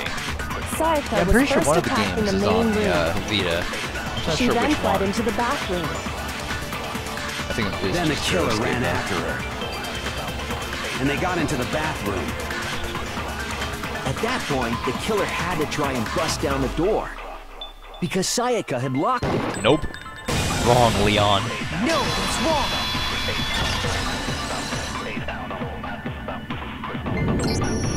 The reason my bathroom didn't open wasn't because it was locked. After all, the girls' rooms are the only ones with walk-in bathrooms, right? Yes, now that you mention it, that is true. Then why didn't your bathroom door open? Because it was stuck. Huh? What are you talking about? Boy, I bet Leon's confused, huh? My bathroom door doesn't fit in the frame quite right. Monokuma over there can testify to that. Fucking... I swear, this fucking asshole in my neighborhood with his stupid fucking motorcycle always has to ride it around so fucking loud. I fucking hate that guy so much. Yup, true as true can Back, be. Jessica. But you know, you're supposed to be the ultimate lucky student, right? But to have such a cruddy door... That's not lucky at all! Yeah, thanks, Monokuma. So the reason the door didn't open was just because it was stuck. But the killer didn't know that and assumed it was locked. So they tore apart the doorknob to get in. Nah, Mondo might be a punk, but he's not an asshole. He's a good guy deep down. Okay, but then why would the killer even think the door was locked in the first place? Everyone should have known you can't lock any of the boys' bathrooms. The killer could easily make that mistake, thanks to one important detail about the scene of the crime. The killer was convinced the bathroom door was locked, so they didn't know that the door actually couldn't be locked. In other words, the important detail about the scene of the crime they didn't actually know was that the crime took place in my room, obviously. They thought they were in Sayaka's The killer room. must not have realized that it was my room. What? Are you saying the culprit didn't even know where he was? That's inconceivable! And yet, he's absolutely right. Say what? Well, to be more specific, what the killer didn't know was that Makoto and Sayaka had switched rooms. Which is what led to the misunderstanding about the bathroom. If Sayaka had been in her own room, Sounds fun, Jessica. Then there would have been a lock on the door, and they would have had to break through! So they had no idea how unnecessary their actions were. Ultimately, we can't know if it came open by force or simply by accident. But the killer must have been considerably confused, with no idea how they actually got the door opened. Regardless, it was a pointless act. Wasting time trying to break down a door that wasn't locked is... Definitely something I wouldn't do, since I would have known exactly why it wasn't opening, right? That is a definite possibility. So the killer would have to be someone who didn't know they'd switched rooms? Then Makoto couldn't have done it. That's what I've been trying to tell you. Okay, then who did do it? I'm sorry, but I give up! Quit without saving! But what happens if we can't decide on who we think did it? Well, why don't we just vote right now? Majority rules! Taka, what are you saying? We just randomly decide who did it? Majority rules? You really think that's a good idea? No, I don't, Leon. I think we should all just vote for you. Yeah, our necks are on the line here. Someone seriously needs to do something. For serious. Actually, I think Ultra Spare Girls came out on PS4 a couple months ago, Luca. Does no one have any other thoughts or questions? It does not matter how trivial they may seem. Oh, as a matter of fact, I do have one question. Oh, you... You don't gotta sound so disappointed. It's fine, it's fine. Just ask your question. Thanks. Oh yeah. Okay, so, well, I was just wondering, how did the culprit get into Makoto's room in the first place? That's a good question, Hina. Yes. How did the killer get inside? Maybe Sayaka just dropped the key somewhere and the culprit picked it up. That's possible, right? No. I don't think so. That seems way too convenient. Then, maybe someone picked the lock? Negative! If you remember, Monokuma made it quite clear that the locks are all unpickable. Fine. How about this? The killer got in the easy way. They could have knocked and said they wanted to talk or something, and Miss Maizono just let him in. No, that can't be it either. Oh, trying to argue against me? Sounds like someone doesn't know his place. Yeah, it really sounds like someone doesn't know his place. Hifumi. Hello? Why exactly can't that be it? Because she asked me to do something in particular, because of how frightened she was. That's the answer right there. There's no way Sayaka let someone in because, well, we switched rooms, so why would she have let someone in if she was so scared to stay in her own room? I got it! Because Sayaka was already scared, remember? That's why she asked me to switch rooms in the first place. The same goes for you, Sayaka. No matter who it is, don't open your door for anyone. Even if I'm sure it's you, I absolutely won't open it. Otherwise, what's the point of even switching? Knowing what she'd been through, I just can't believe she would have opened the door for anyone. What if her being scared was a lie? Well. Huh? What the hell is that supposed to mean? Why would she lie about something like that? I know you don't want to consider it, but look at this and tell me. Can you still deny the possibility? Good night, Luca. Enjoy your sleep. There's something I want to talk to you about. Just us two. In 5 minutes, come see me in my room. Check the nameplates to make sure you don't get the wrong room, okay? I found a notepad during my search, and I shaded in the top sheet with a pencil. And these are the words that appear. Oh man! I've totally seen people do that on detective shows. When you write, it can leave an imprint. Sketch over the next sheet of paper, and you can see the words. When I saw that, I was like, holy crap! I better make sure I rip the paper out before I use it from now on. It's a pretty old-fashioned technique, but even the classics can be surprisingly useful sometimes. Oh, and I should also mention, I found the notepad on the desk in Makoto's room. I gotta agree with you there, Zeraba. This is a pretty comfortable way to control it. Huh? Which means, only someone who had been in Makoto's room before the incident could have written it. Then either it was Makoto who lived there, or Sayaka who switched rooms for a single night. So, Makoto, did you write this? No, I didn't. But... Of course you didn't. Because the note also bears a perfectly legible signature. Sayaka's signature. Well, you might be certain to do that, CJ, but that's not the kind of person Makoto is. Then, that note, Sayaka wrote it. But why? Why would she write that? The note was likely her way of getting in touch with a certain someone. She must have slid it under their door to let them know she wanted to meet with them in secret. If you got an invitation like that from the ultimate pop sensation, what young man could resist? Of course, I'm only into 2D, so it wouldn't have any effect on me. Alright, Hifumi.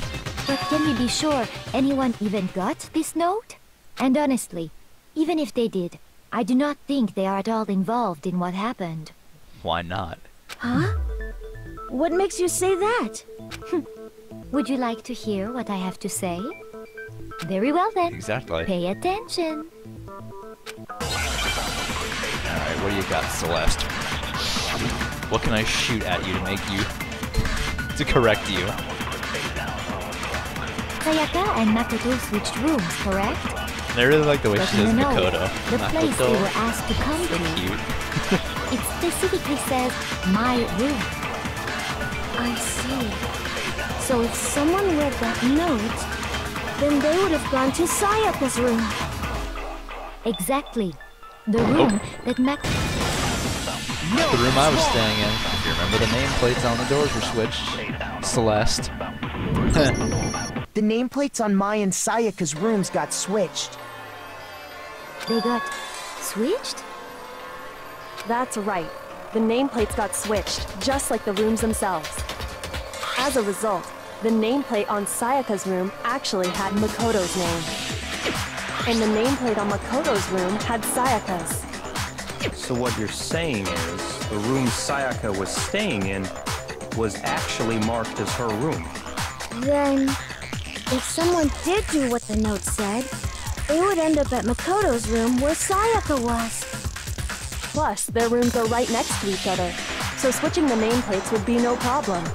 And the one who switched the names was... Well, of course it wasn't you, right, Makoto? Obviously. Right? Okay, then who did it? There's only one person who could have switched the nameplates. The only other person who knew we had switched rooms. That would be Sayaka.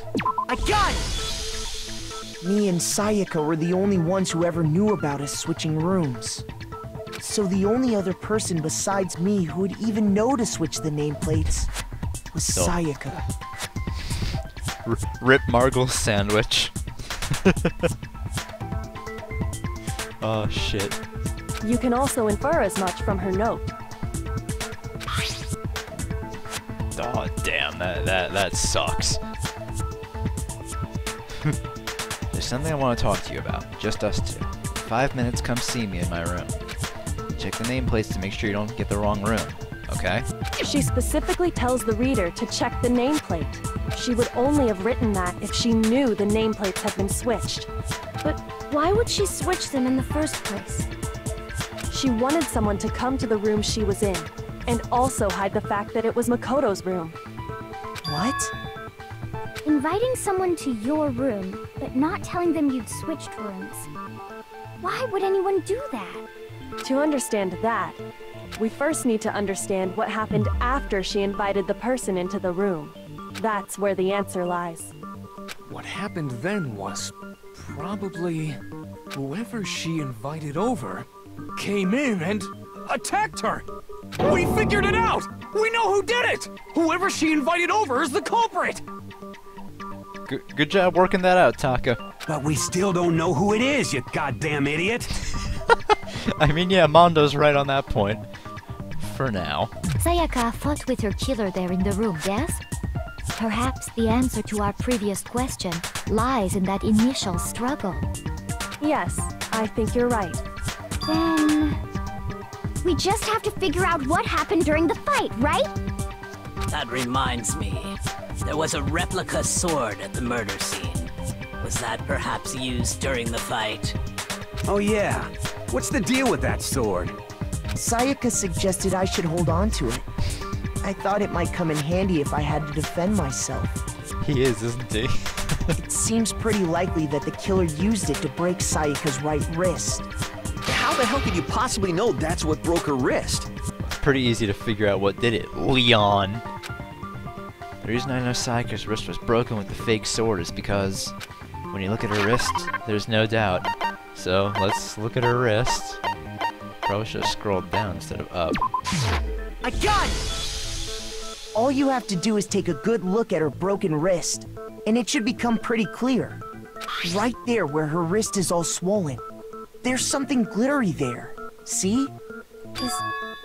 Is that gold? Oh, right. How could I forget, Pika? Damn it. It sure is. Specifically, the gold coating from the replica sword. You barely have to touch that stuff, and it'll stick right to you. And there's some on her wrist because... I got it! Because she got hit with the sword! Right there on her wrist! I see. And so the truth draws ever closer.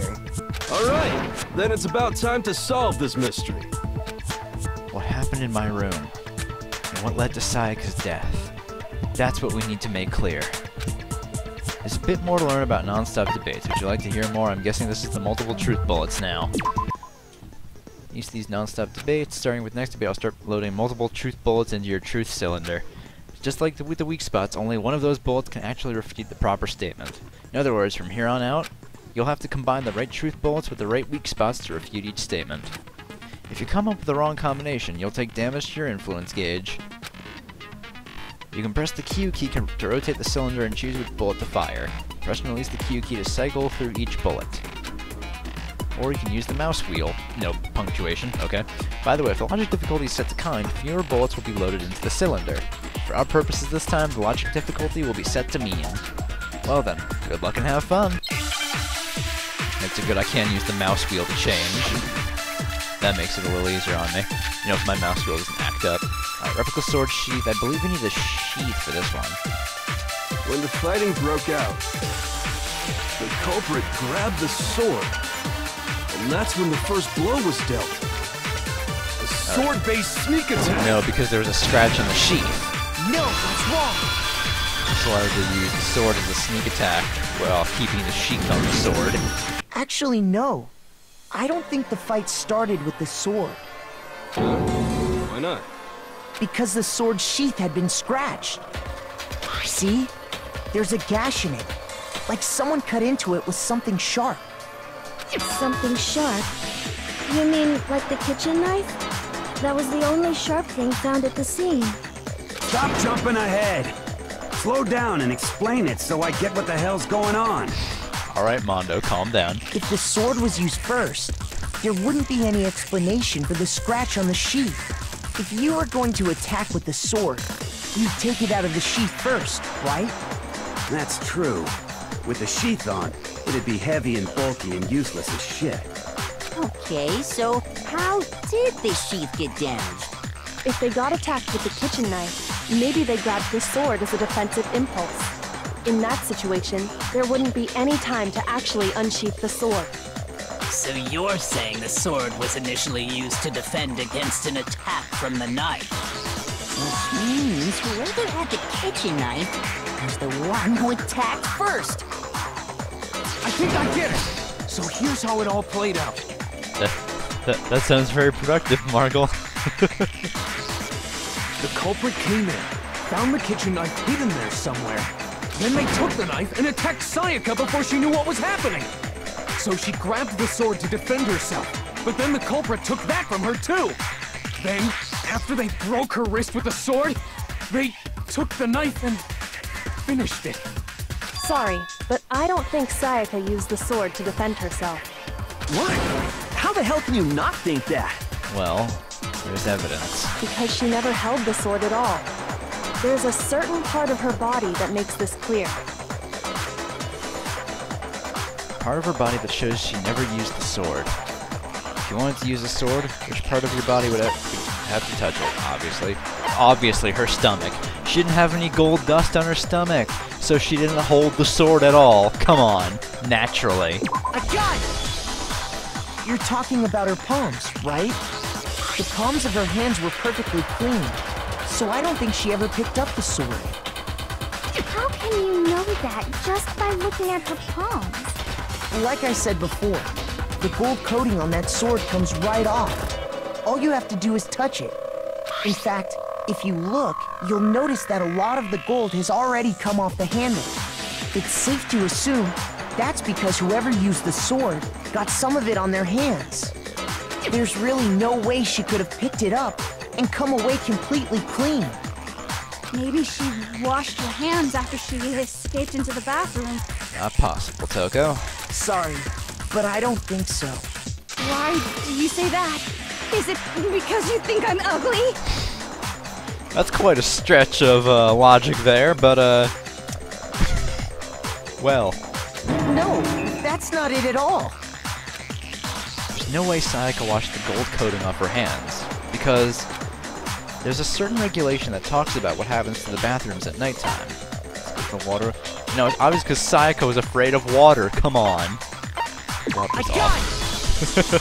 According to the Monokuma file, Sayaka's time of death was around 1:30 a.m. In other words, at nighttime. And the water in the bathroom shuts off at nighttime, right? Oh, I didn't know that. Actually, I haven't taken a shower. We've been here for 5 days, woman. That's fucking disgusting. Oh my. You're no different. You smell like a big fat ugly donkey. I mean, you're probably not wrong, Toko. I'm not sure whether to take that as an insult or a compliment. Okay, dude. Insult, obviously. So anyway, if Sayaka never touched the sword, then that means the killer is the only one who used the sword. But hold on. If that's right, then the one who damaged the sheath with the kitchen knife was... The one who damaged the sheath would have to have been the one without the sword. So it would have been... Sayaka. Huh. Sayaka? She had the kitchen knife? But We already said that the attack started with... The person with the knife attacked first, and the sword was used as an impromptu defense. Then the one who attacked first was... Sayaka? Now do you understand? She wasn't a blameless victim in this. No, far from it. It's almost as if she'd been planning to commit a murder of her own. What? She took the knife from the kitchen, then invited the culprit to the room she was staying in. And if it's true that she had the kitchen knife and attacked without provocation... Indeed. These are all the actions of an assailant. I mean, to be fair, it's not like I shower every day either. Like, I feel like I just shower like twice a week, but I mean, like, it's not like that's that bad. I mean, it's not like I leave the house all that often and I get all smelly or some shit. It's just whenever my hair gets all greasy, I take a shower. That happens like, what, every 3 days? So it's like, fuck it. Which brings up another point. Makoto, Sayaka was the one who suggested you two switch rooms, correct? Maybe the reason she wanted to switch rooms was so that she could pin the crime on you. That is a possibility, is it not? It is. Sayaka wanted to... on me? That would also explain why she would switch the nameplates. She wanted to get whoever she had targeted to come to Makoto's room where she was staying. And by committing the murder there, instead of her room, that would implicate Makoto. But for that to work, the target had to be lured out while still keeping the room swap a secret. If the target knew she had switched rooms, they would have become suspicious right away. So all that's why she switched the names? But doesn't that plan seem a little risky? For one thing, even if her plan worked, Mr. Naegi would just tell everyone they'd switched rooms. No, he wouldn't, Hifumi. I don't know. I'm not sure our soft-hearted Makoto is capable of that kind of cutthroat behavior. I'm sure Sayaka realized the same thing, which is why out of all of us, she asked him to switch rooms. Plus, she was the ultimate pop sensation. A totally forgettable kid, or a national superstar. Who are you more likely to believe? Wait, then you're saying she had this all planned out? Holy shit! My thoughts exactly, Mondo. Holy shit. But in the end, her plan backfired. She launched her attack with the knife, then found herself under attack in turn. Hey, what's going on over there, 110? You're looking a little, That must be when her shit. wrist got broken, and she was forced to drop the knife. That's not it. Where the hell's the button? There it is. Looking a little weird there, 110.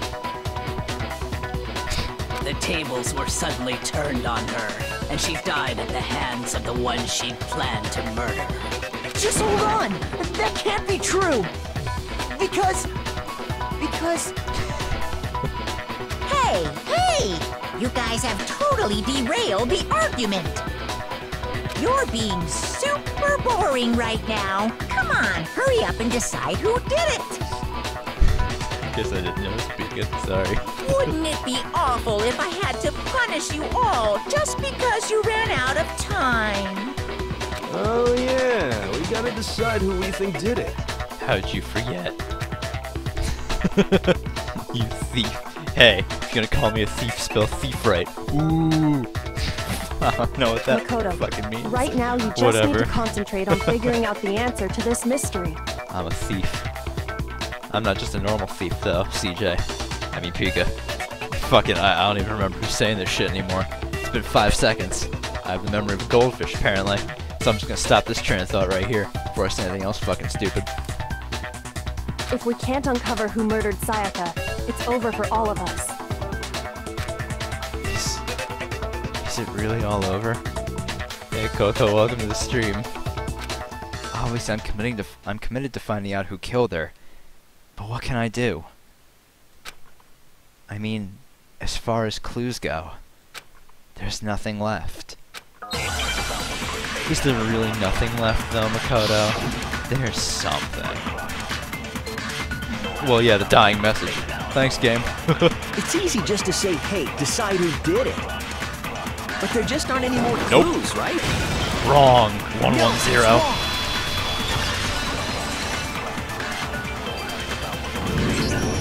There still might be one clue left.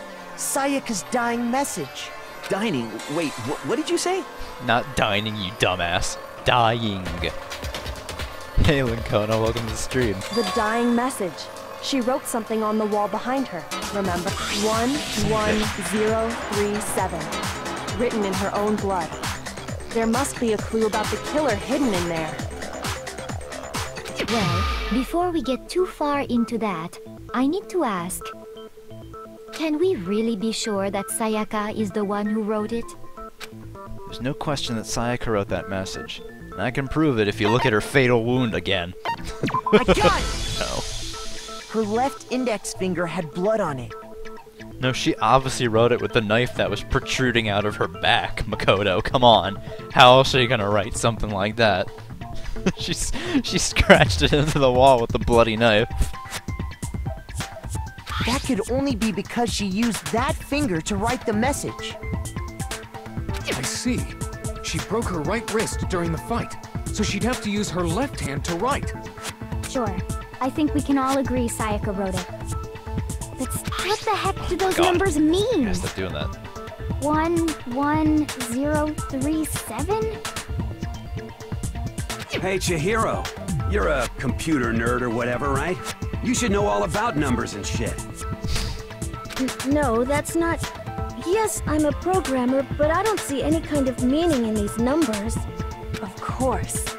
It's because they're not numbers. Oh, yeah, it looks like... Huh? What? No, it's just... look at the numbers, assuming they're not numbers. Don't these first two, 1-1, look less like two numbers and more like one letter? Ah, you're right.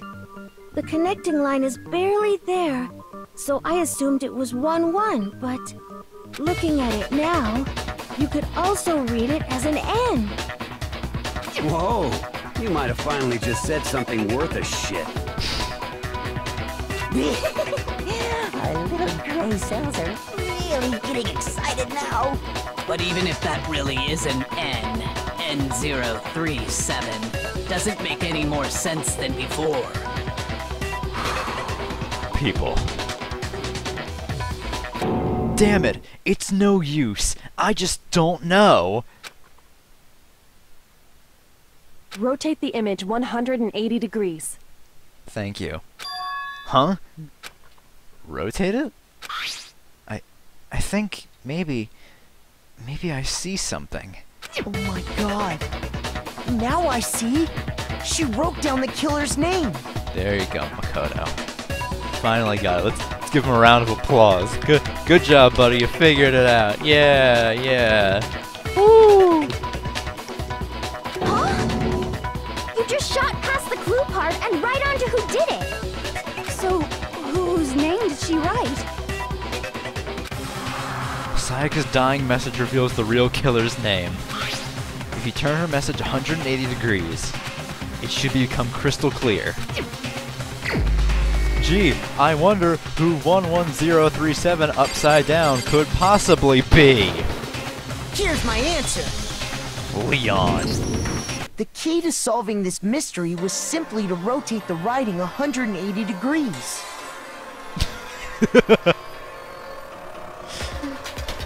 Oh shit, dead like Margot sandwich.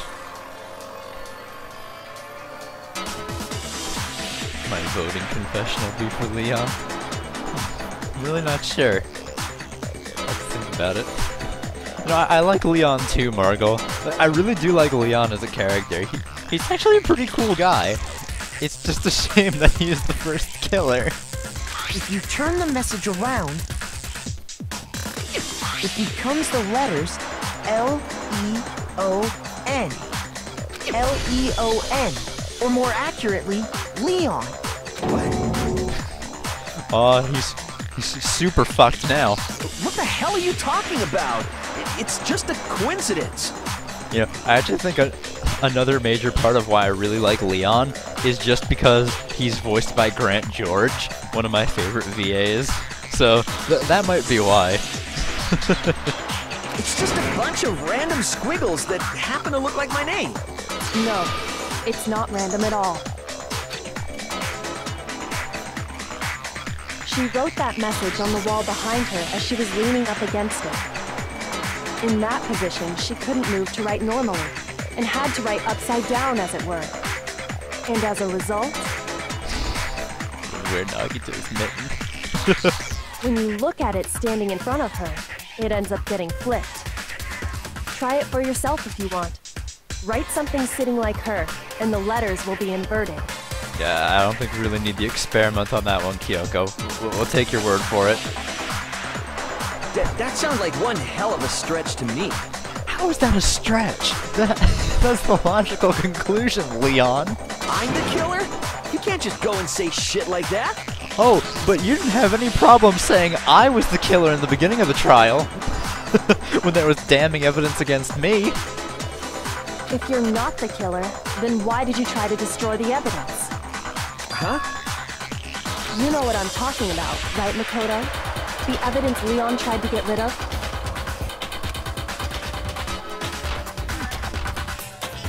The evidence that Leon tried to get rid of. It's that thing I found on the ground from the incinerator, right? It'd have to be the burnt shirt piece. Naturally. I got it! You mean the burnt shirt piece I found laying on the ground by the incinerator, right? As the killer stabbed Sayaka, they must have gotten some of her blood on them. Oh, hold on, chat's doing the thing again.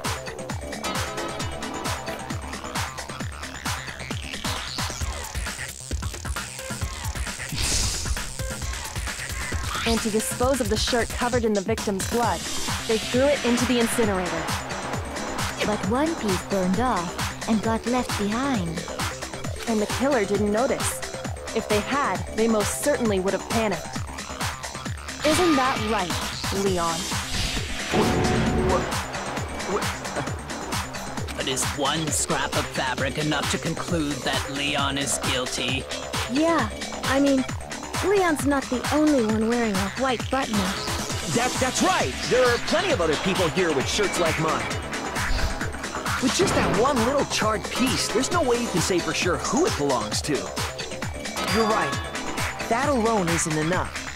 But there are some other points that may reveal the truth. Are you finally starting to understand? The answers to all the riddles are right here. Yeah, I think so. Burnt remains of the button-up shirt, which the killer wasn't able to get rid of. There's something about it we need to pay attention in order to figure out who's responsible. We need to pay attention to how it was disposed of. I got it! If you look closely at how the shirt was disposed of, we should be able to figure out who the killer is.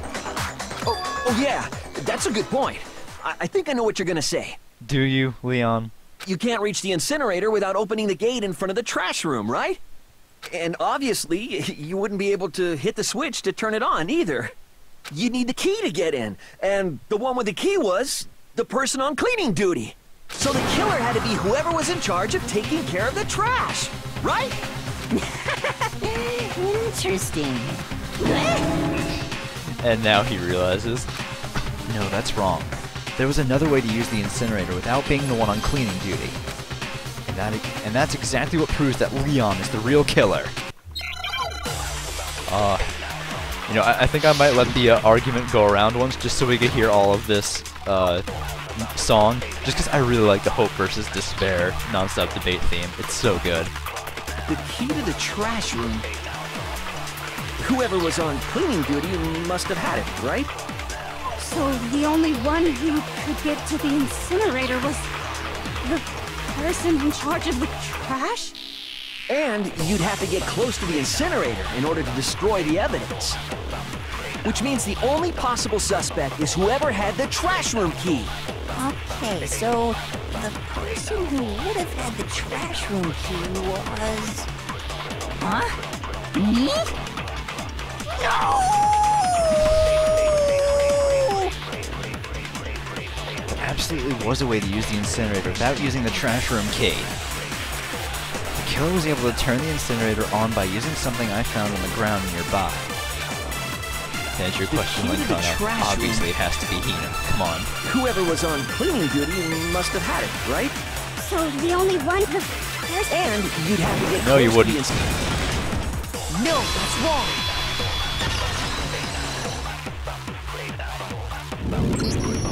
Hold on. I think I know how someone could dispose of the evidence without using the trash room key. Thanks, CJ. Thanks for backing me up.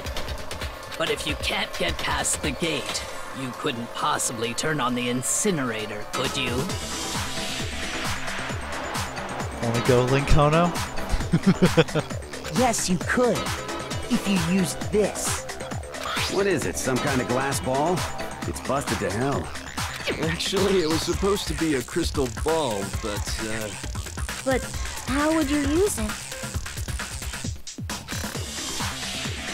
Killer had to use the glass ball in a certain way, which was, obviously they divined with it so that the incinerator would turn on. Come on, how else would they use it? I got it! The killer simply took aim at the incinerator switch and threw the ball through a gap in the gate. All they had to do was hit that switch, and the incinerator would come to life. Someone threw a gap in the gate? Remember what you said before, Hifumi? Huh? Someone turned the incinerator on. Very strange. I'm quite certain it was off the last time I was down here. Perhaps it was the work of a fairy. Hifumi had the key, so the only way the incinerator could have been turned on without his knowledge was because the killer was able to hit the switch without opening the gate. You want Sakura? You can have Sakura. That's fine. Once they'd gotten the incinerator going, all they had to do was ball up the shirt and toss it in. Hey, come on! What the hell is this? Very damning evidence against you, Leon. All you have to do is look at the scene to know that the killer never actually went inside the trash room. The shards of broken glass, the incinerator left running, the piece of shirt that escaped the fire. If the killer had been on cleaning duty, the evidence would have been taken care of much more thoroughly. Wait, no, just hold on. But the distance from the gate to the incinerator has to be at least 30 feet, right? The pinpoint accuracy you'd need to throw a glass ball that far and hit something that small. Could someone really do that? Chicken logic, I win. That's right! There's no way! It'd be impossible! Difficult, absolutely. Impossible? I don't think so. Because the killer is... It wouldn't have been much of a challenge at all for the killer, because the killer was the ultimate baseball star. I got it! Because the killer is the ultimate baseball star. Isn't that right, Leon? I really like how he says that line. Isn't that right, Leon? Do you have any idea how stupid you sound right now? A target 30 feet away would surely be little challenge for the ultimate baseball star. You can't be serious. I'm not the killer! These goddamn shipper brains have got it all wrong, I'm telling you! It's a great way to make your defense, Leon. You still won't admit it? Okay then. Makoto, go ahead and review the incident one more time to make his crime perfectly clear. And with that, we can end this. Listen to me! What the hell do you mean, end this? Say what you want, Leon. But all the questions have been answered, and the truth has been revealed. Now here's what happened. Closing argument is about to begin. Alright, let's go over this real quick. Every case has one last element to bring the class trial to an end. This is the closing argument. In this phase, you'll give a complete summary of the case. Thanks for chiming in, Hajime. Man, we got a full-on fight for Hina. Oh, 17 people? Ooh, that's pretty good. Alright, you'll have to reproduce the flow of events for the case in the form of a comic book. However, you'll notice that in the comic, there are a number of pieces missing. Oh, you want You want Mikan from Danganronpa 2? That's fine, as long as everyone leaves my hero alone. She's mine. It's up to you to complete the comic using the provided truth panels. Also, if you take aim at a missing section and press the left mouse button. Holy cow, you'll get a hint that might lead to a breakthrough. Well then, good luck and have fun. Now my favorite part of any class trial. Climax inference. Alright, it's been a while since I've done this. Seen the crime, can see the game of the killer. It's simple enough. Let's see. First and Sayaka attacked the killer with a knife. They noticed something in my room. That was the thing. Then they blocked it with the sheath. They attacked Sayaka.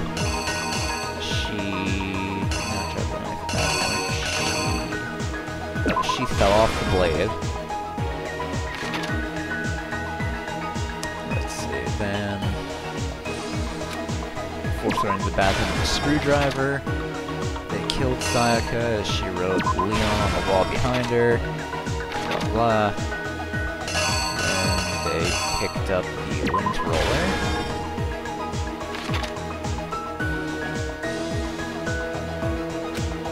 Object they threw was the glass ball. Balled up the shirt and threw it in. And then all that was left over was the burnt sleeve. Here we go. The killer is you! I think I'd better take one more look back at the case from the beginning.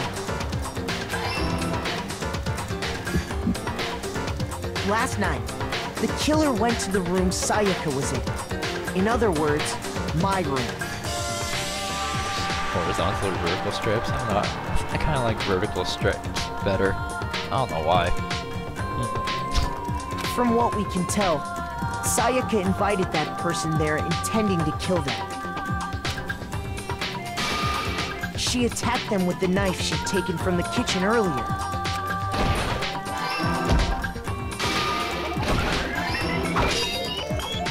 But then something happened that she wasn't prepared for. They grabbed the fake sword I put in my room and fought back.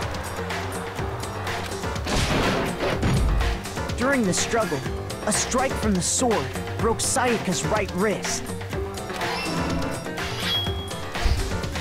And that's when she lost her grip on the kitchen knife. Finding herself cornered, Sayaka panicked and ran into the bathroom. The killer went after her, but couldn't get the bathroom door open. What they didn't know was that my bathroom door got stuck easily, and there was a trick to opening it. Sayaka knew about that because I told her, but of course the killer had no way of knowing. So instead, the killer forced the door open, took the kitchen knife, and stabbed Sayaka.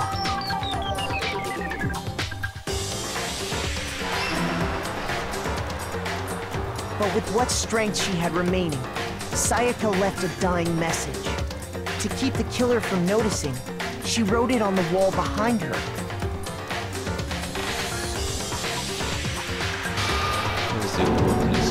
And with that, all her strength was gone. With Sayaka dead, the killer quickly began destroying the evidence.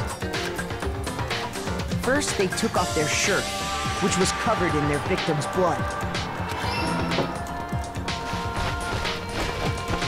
Then they took the lint roller in my room and cleaned up the entire area.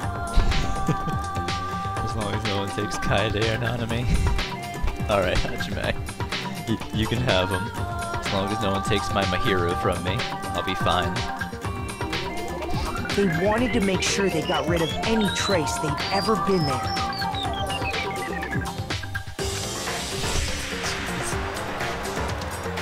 Afterwards, the killer headed to the trash room to destroy their bloody shirt.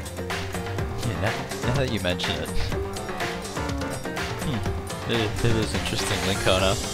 Well, except for Hina too, because she doesn't wear a skirt, she just has like the hot pants. They tried to burn the shirt using the incinerator there. Oh hey Alex, welcome to the stream. And yeah, I wonder what happened to What happened to Nagito? He was here yesterday. But the trash room was blocked off by an especially sturdy gate, preventing access to the incinerator. So they came up with a plan to use Hiro's crystal ball, which he'd left in the laundry room. The killer managed to throw the ball through the gap in the gate and hit the incinerator switch. Worst girl in Danganronpa? I'm thinking Hiyoko. I don't like Hiyoko all that much. She's just a bitch for no reason. Yeah, Jessica agrees. That's weird. Profile pic not showing up. For any normal person, that'd be an impossible throw. Poor Pika. But the killer had the confidence to take a shot. And that's because the killer was the ultimate baseball star. I don't think Mikan's that bad. Just a poor abused child. The crystal ball, thrown with absolute precision, hit the switch on the incinerator, which then quickly roared to life. Oh shit, Hajime is triggered. Suga hates Mikan. Having destroyed the final piece of evidence, they left the area with, I imagine, a sigh of relief. But there was one thing they missed. Part of the shirt they'd thrown into the fire burnt away and fell out of the incinerator. The killer didn't notice this, and so left behind a piece of indisputable evidence. Yeah, we're all disgusting, aren't we, Pika? We're all disgusting with our fake anime wives. Man, what a bunch of losers we are, huh? Nah, Togami, Byakuya isn't worst, boy. I'm trying to think, who do I actually not like? Oh, Hifumi. You know, I actually don't hate Teru Teru as much as I hate Hifumi. I actually kind of like Teru Teru. Especially that fucking dumbass Cajun accent. So good.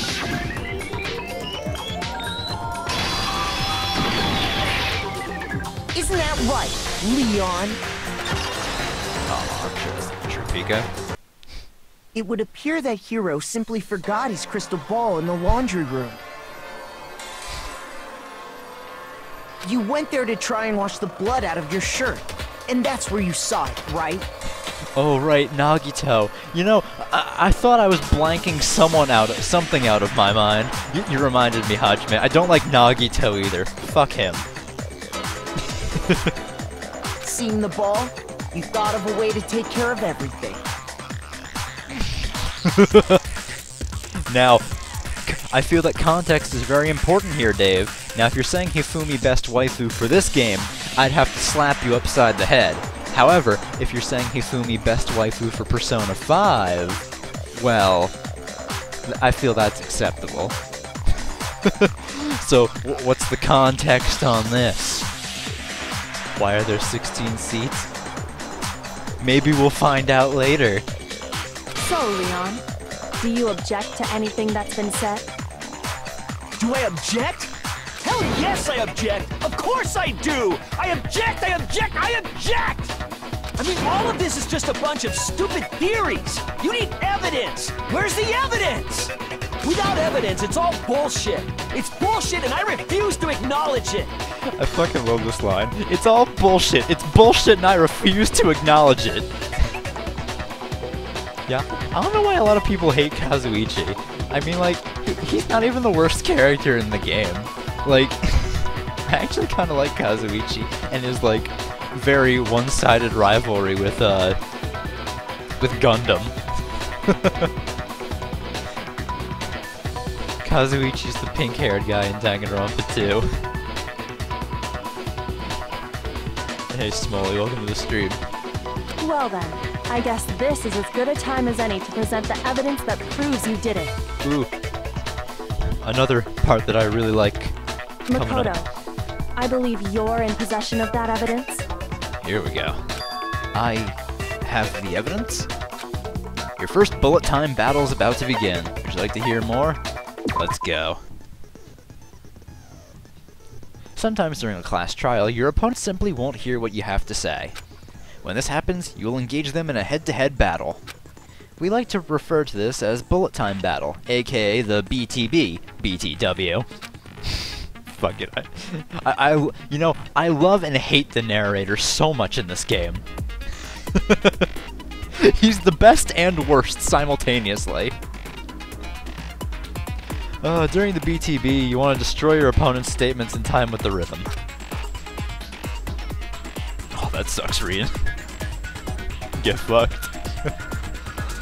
Match your button presses with each tempo marker as they move across the screen and reach the center. Press the right mouse button to lock onto an opponent's statement. Okay, and then left mouse button to destroy it. I'm glad I don't have to worry about reloading yet. Use this method to deal damage to your opponent if you can pull it off. And if you can't pull it off, you'll be the one in pain. Do this consecutively and you'll start up a combo. Keep this going and you'll initiate a tempo up. On the flip side, if you keep missing, you'll get into a tempo down situation. When the tempo changes, so does the timing for hitting each button. So watch out for that. Deal enough damage to your opponent and their weak spot statement will appear. At that point, you can press the left mouse button to shoot down with a truth bullet, like any other statement. That's all the ellipses. Refute their statement fast enough and you'll come out victorious. Just like before, if your influence gauge reaches 0 or if you run out of time, you fail. Well then, good luck, have fun. When the killer removed the screws from the doorknob, they didn't use anything from your room to do it. Instead, they must have used something that belonged to them. Use something of their own to remove the screws. Could it have been... I refuse to acknowledge you! You're stupid! Stupid, stupid, stupid! Stupid, stupid, stupid, stupid, stupid, stupid, stupid! Thank you for devolving into a 5-year-old, Leon. I have to show indisputable evidence that Leon is the killer. I need to figure it out. Alright, the bullet time battle. Where's your proof? You kidding me? Not a chance! It wasn't me! Stupid! You lied! Stop talking! Shut up! Where's your proof? You kidding me? Not a chance! You lied! Shut up! Where's your proof? You kidding me? Not a chance! It wasn't me! Where's your proof? This should prove it.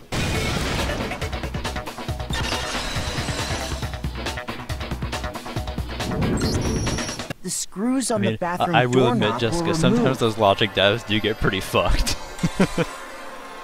I wonder what kind of tool the killer used to remove them. I mean, it had to be a screwdriver, right? Oh, god damn it, again with the chat. I'm not sure I'm hitting the right buttons to Alt-Tab, because it's kind of dark in my room and I don't feel like turning on the light right now. Oh yeah, I'm pretty sure the toolkits we got each had one inside. And that must be what he used. There aren't any other tools anywhere. Oh hey Cho, welcome to the stream. Oh, congratulations on finding the charger, Rian. But the toolkit in my room had clearly never been used. That's because the culprit didn't know it was your room. They thought they were in Sayaka's room. Only the boys got toolkits, so the killer naturally assumed there wouldn't be one in there. Okay, then whose toolkit did the killer use? Stupid, stupid, stupid! It had to be their very own toolkit. Stupid, stupid, stupid, stupid, stupid! Great argument, man. Leon, would you mind showing us your toolkit? If I'm right about this, then the screwdriver will show some evidence of being used. Now you wanna know what the real marvel here is, Pika? It's not how everyone else can stand up for an hour at a time. How the hell does the like 50,000-pound tub of lard right next to me stand for an hour? I mean, his legs are much smaller than the rest of his body. I mean, if you think about it logically, Hifumi's got some pretty fucking strong legs if it can support that amount of weight for an hour. That's pretty impressive in and of itself. Don't get me wrong, I still don't like him. However, that is a little impressive. Yeah, Leon does make a very compelling argument, Smolly. Oh, I love the book And Then There Were None. That was my favorite book to read when I was back in middle school. That was like my favorite reading assignment in, I think, 8th grade. So good. Stupid, stupid, stupid! Huh? And if you say you used it for something else, you'll have to explain exactly when, where, and why. And let me say this right now. I lost it isn't an excuse at this point. Stupid. Stupid.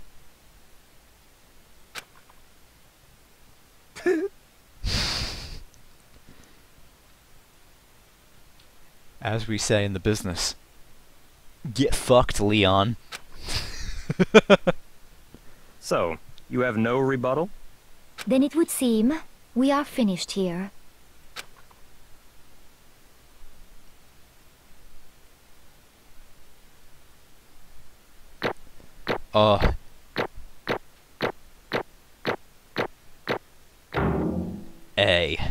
Naturally.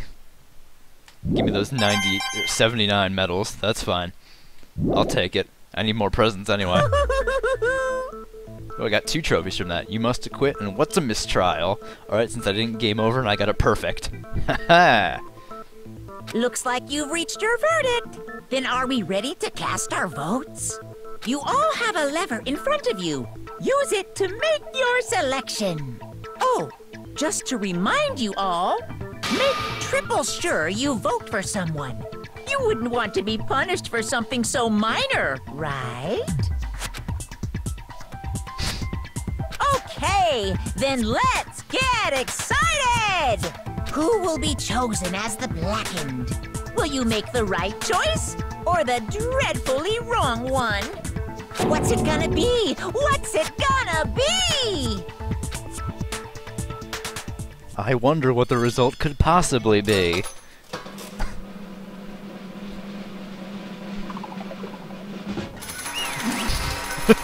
Yeah, that'd be my confessional, CJ. As we say in the business, get fucked, Leon.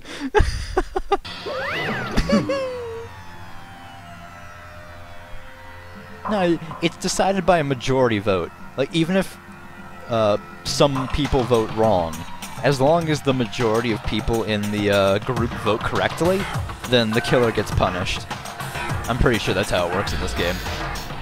It doesn't have to be unanimous. Oh, I didn't read. You got it right, though. The blackened in this case, the one that killed Sayaka, was none other than Leon Kuwata.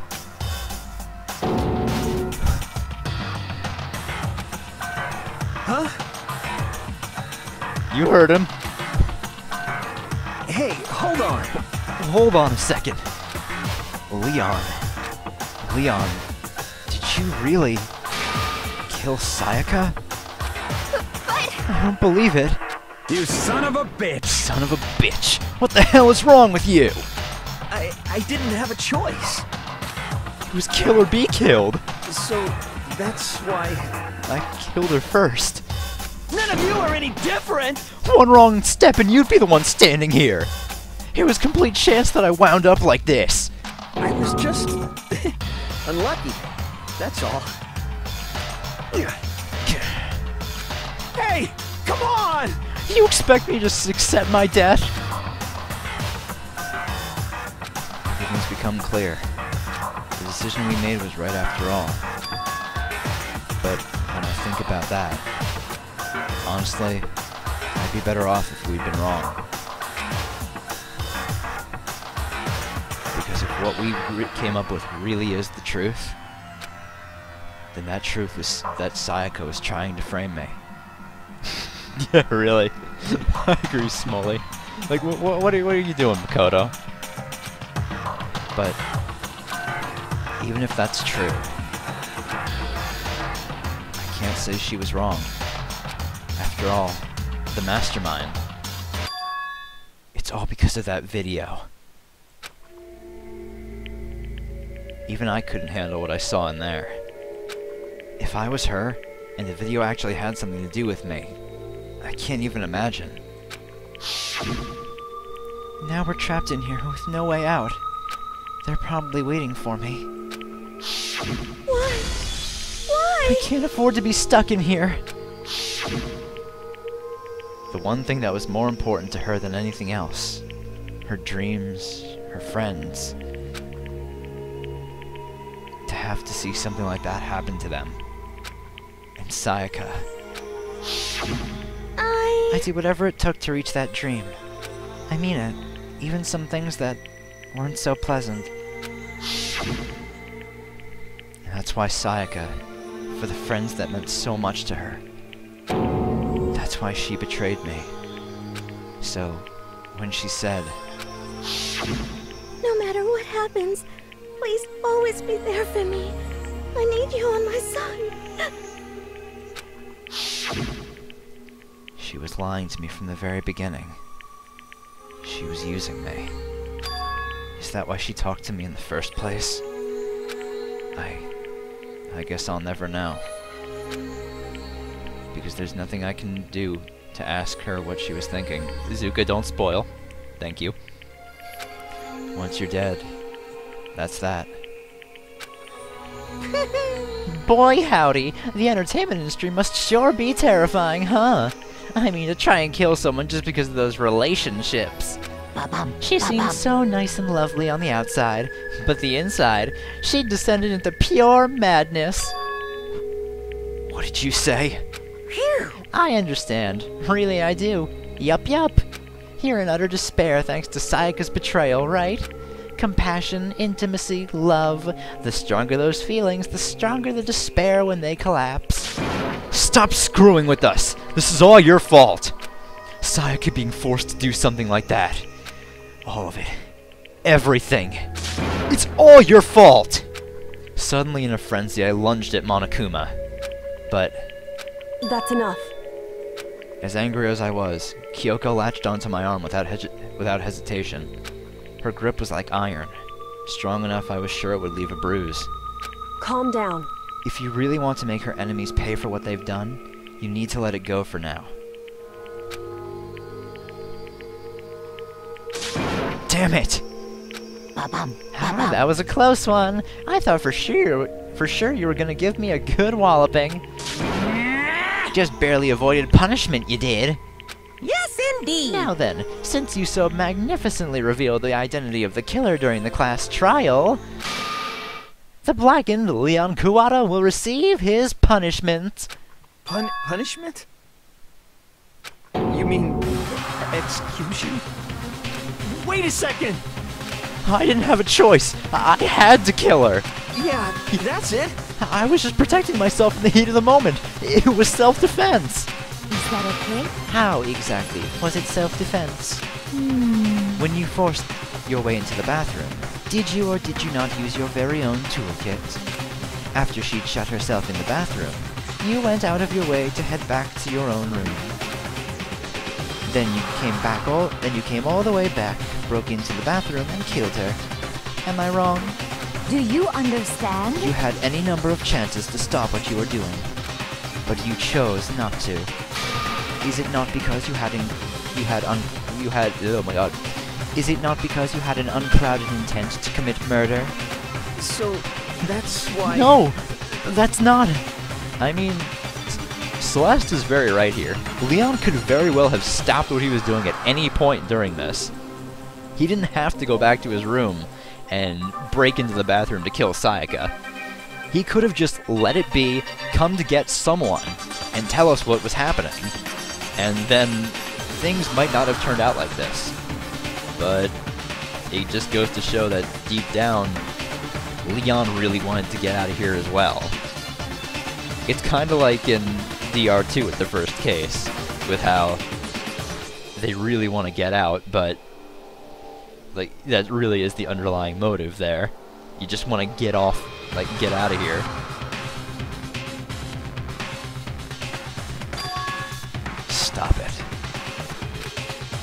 had enough of this. Oh, Oh? Are you sure? You were closer to her than anyone, were you not? He killed your precious Sayaka. Do you understand? I can't say Leon is solely to blame. Of course, I don't plan on blaming Sayaka either. Because the one to blame is him. Swa? If it weren't for you, this never would have happened to Sayaka or Leon. We shouldn't be fighting each other. We should be fighting against the one who put us in this situation, the mastermind. Oh, did you awaken to your sense of justice? Hey, Well, it just so happens that there's nothing more unethical than an unwavering sense of justice. After all, it's people with that sort of mentality that perpetuate war all over the world. Is that the kind of justice that's awakened within you? Just shut up! Okay, well anyway, more importantly, Thrills, chills, kills! let's hurry up and get to what everyone's been waiting for, the punishment! I'm begging you! Please, don't do this! Hey! No more begging, no more excuses. You must pay the penalty for breaking the rules. Society demands it. Stop! Please! Now then, I've prepared a very special punishment! No, no, no, no, no, no! Let's give it everything we've got! It's punishment time! No!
You know, I'll be totally honest. When I first saw this execution, when I played through this game for the first time, like way back in 2014 when I first got this on the Vita, right after I finished this chapter, because like it was, I think, maybe 6 o'clock at night when I got to this point in the game, when I first got it. After I finished the chapter, I had to turn off my Vita, place it on my nightstand. I'm like, yeah, I'm not touching this game anymore today. It got me a bit too, Margot. But I guess after seeing it a few times, I got a bit more used to it, and whew, yeah, it's pretty fucked. What we saw, that was the true face of despair. I mean, if we can't call it that, what else could we call it? Extreme! Extreme. Thanks, Bear. Man, my adrenaline is pumping right out of control!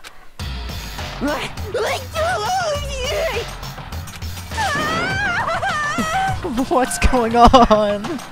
I can't take it. I can't take this anymore. Do we really have to keep doing this? I just can't take it. Well? Well, hey, if you don't like it, all you gotta do is swear to cut all ties with the outside world and accept living here forever. But that's only if every single one of you can get on board with that.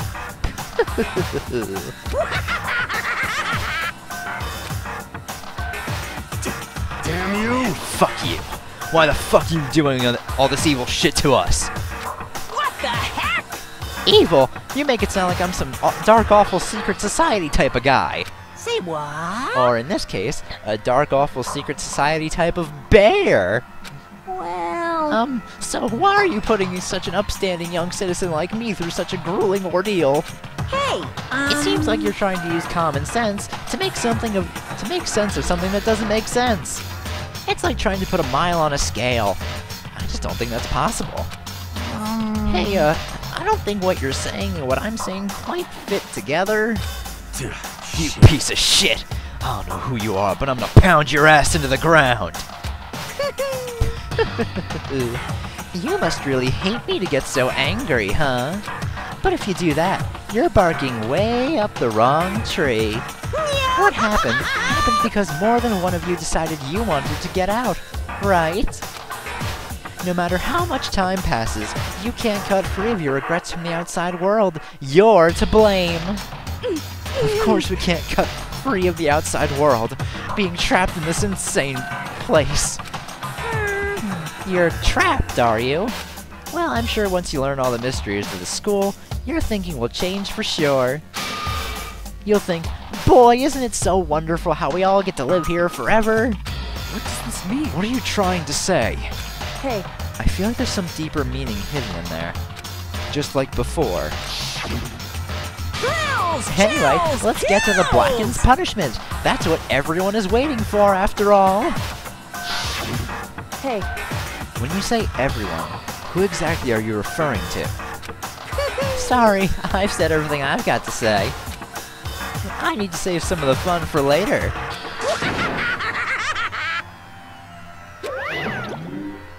And just like that, he was gone. He left us there, overwhelmed by a nightmare turned reality.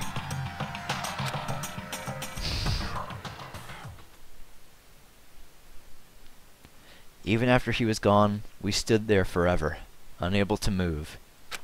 Actually, no. It wasn't that long, I think. Everyone just lost their sense of time. We were all too scared. Scared of being alone.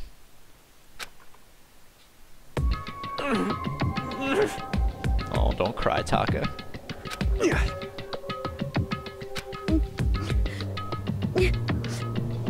Oh, don't cry, precious baby. No one even tried to speak. Their faces were stone, their voices dead. But it was in that moment. Just a second. Makoto, can I talk to you for a second? She moved in close and whispered into my ear. Makoto. Before we head back, there's something I want to talk to you about. It's about Sayaka, isn't it? I'm surprised you figured it out. Listen. I told you before the class trial started. You had to figure out the mystery of this case yourself. You wanted me to realize how Sayaka betrayed me by myself, didn't you? The thought never even crossed my mind. I feel like such a fool, becoming such an easy target like that. It's true. Sayaka meant to double-cross you. That's a fact that you can never change. But even until the very end, she wasn't sure of her decision. That's why, as she lay dying, she was thinking of you. She was thinking of me? You can't just say something like that. I mean, there's no way you can know that. Only Sayaka would know for sure. I can't ask her now. However... Even if you can't ask her, you can infer it, don't you think? Her final thought was how she could protect you. What? So... The fact that she used her last ounce of energy to leave her dying message proves it. If she didn't care what happened to you, she never would have left that message. Well, maybe she just wanted to get back at the person who had killed her. Certainly. That's certainly one possibility. But I don't think that's what it was. Anyway... She was... uncertain. She wasn't sure that she could kill someone. Or deceive you. Which is why her plan failed. her hesitation attracted failure. Right. It's almost ironic when you think about it. Why are you telling me all of this? Because you're the kind of person who can overcome this. Because you can move past the deaths of your friends, Sayaka and Leon, and keep moving forward. Correct. Without someone like that, the others would never be able to break free of such a desperate situation. Move past their deaths. I could never do that. No. Son of a bitch.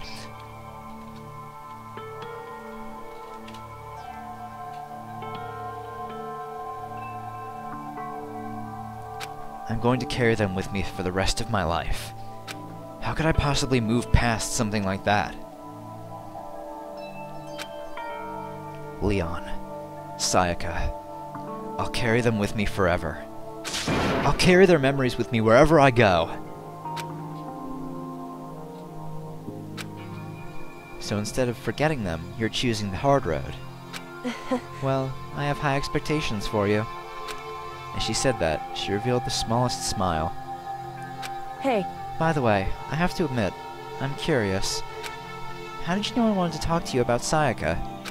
Oh, well... I'm psychic. What? Huh? Kidding.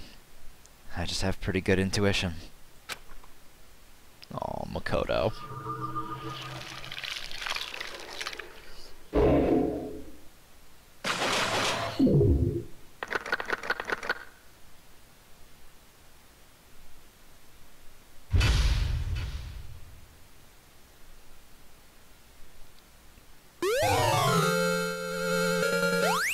And we got the despair bat. Fuck you, bear. One is the loneliest number. Achievement we just got. Alright, so yeah, we're gonna end things off here, guys. Hold on. No, let's go back to the main menu. Alright, so we finished off Chapter 1. We're gonna continue with Chapter 2 next week on Wednesday. And I'm thinking we're gonna do the same thing I did this week, where I'm gonna do half of the chapter on Wednesday, and then the other half on Thursday. Just because it works out so much more easily there. And to answer your question, Reen, there are 6 chapters in this game. So yeah, thank you all for coming out tonight. I hope you had fun, because I did. If you guys are interested, on Saturday, I'm having my usual... what is it? I have my usual Fire Emblem Awakening stream. 6 o'clock, same place, here on the YouTube channel, just on Saturdays. And if you don't already, I recommend following me on Twitter, dcov13 on Twitter, so you guys can catch all the latest updates if I'm gonna be like, if I have to make a change of plans, to streaming or something else. So yeah, once again, thank you guys for coming out, and I'll see you guys hopefully on Saturday or either next week. See you guys then. Bye!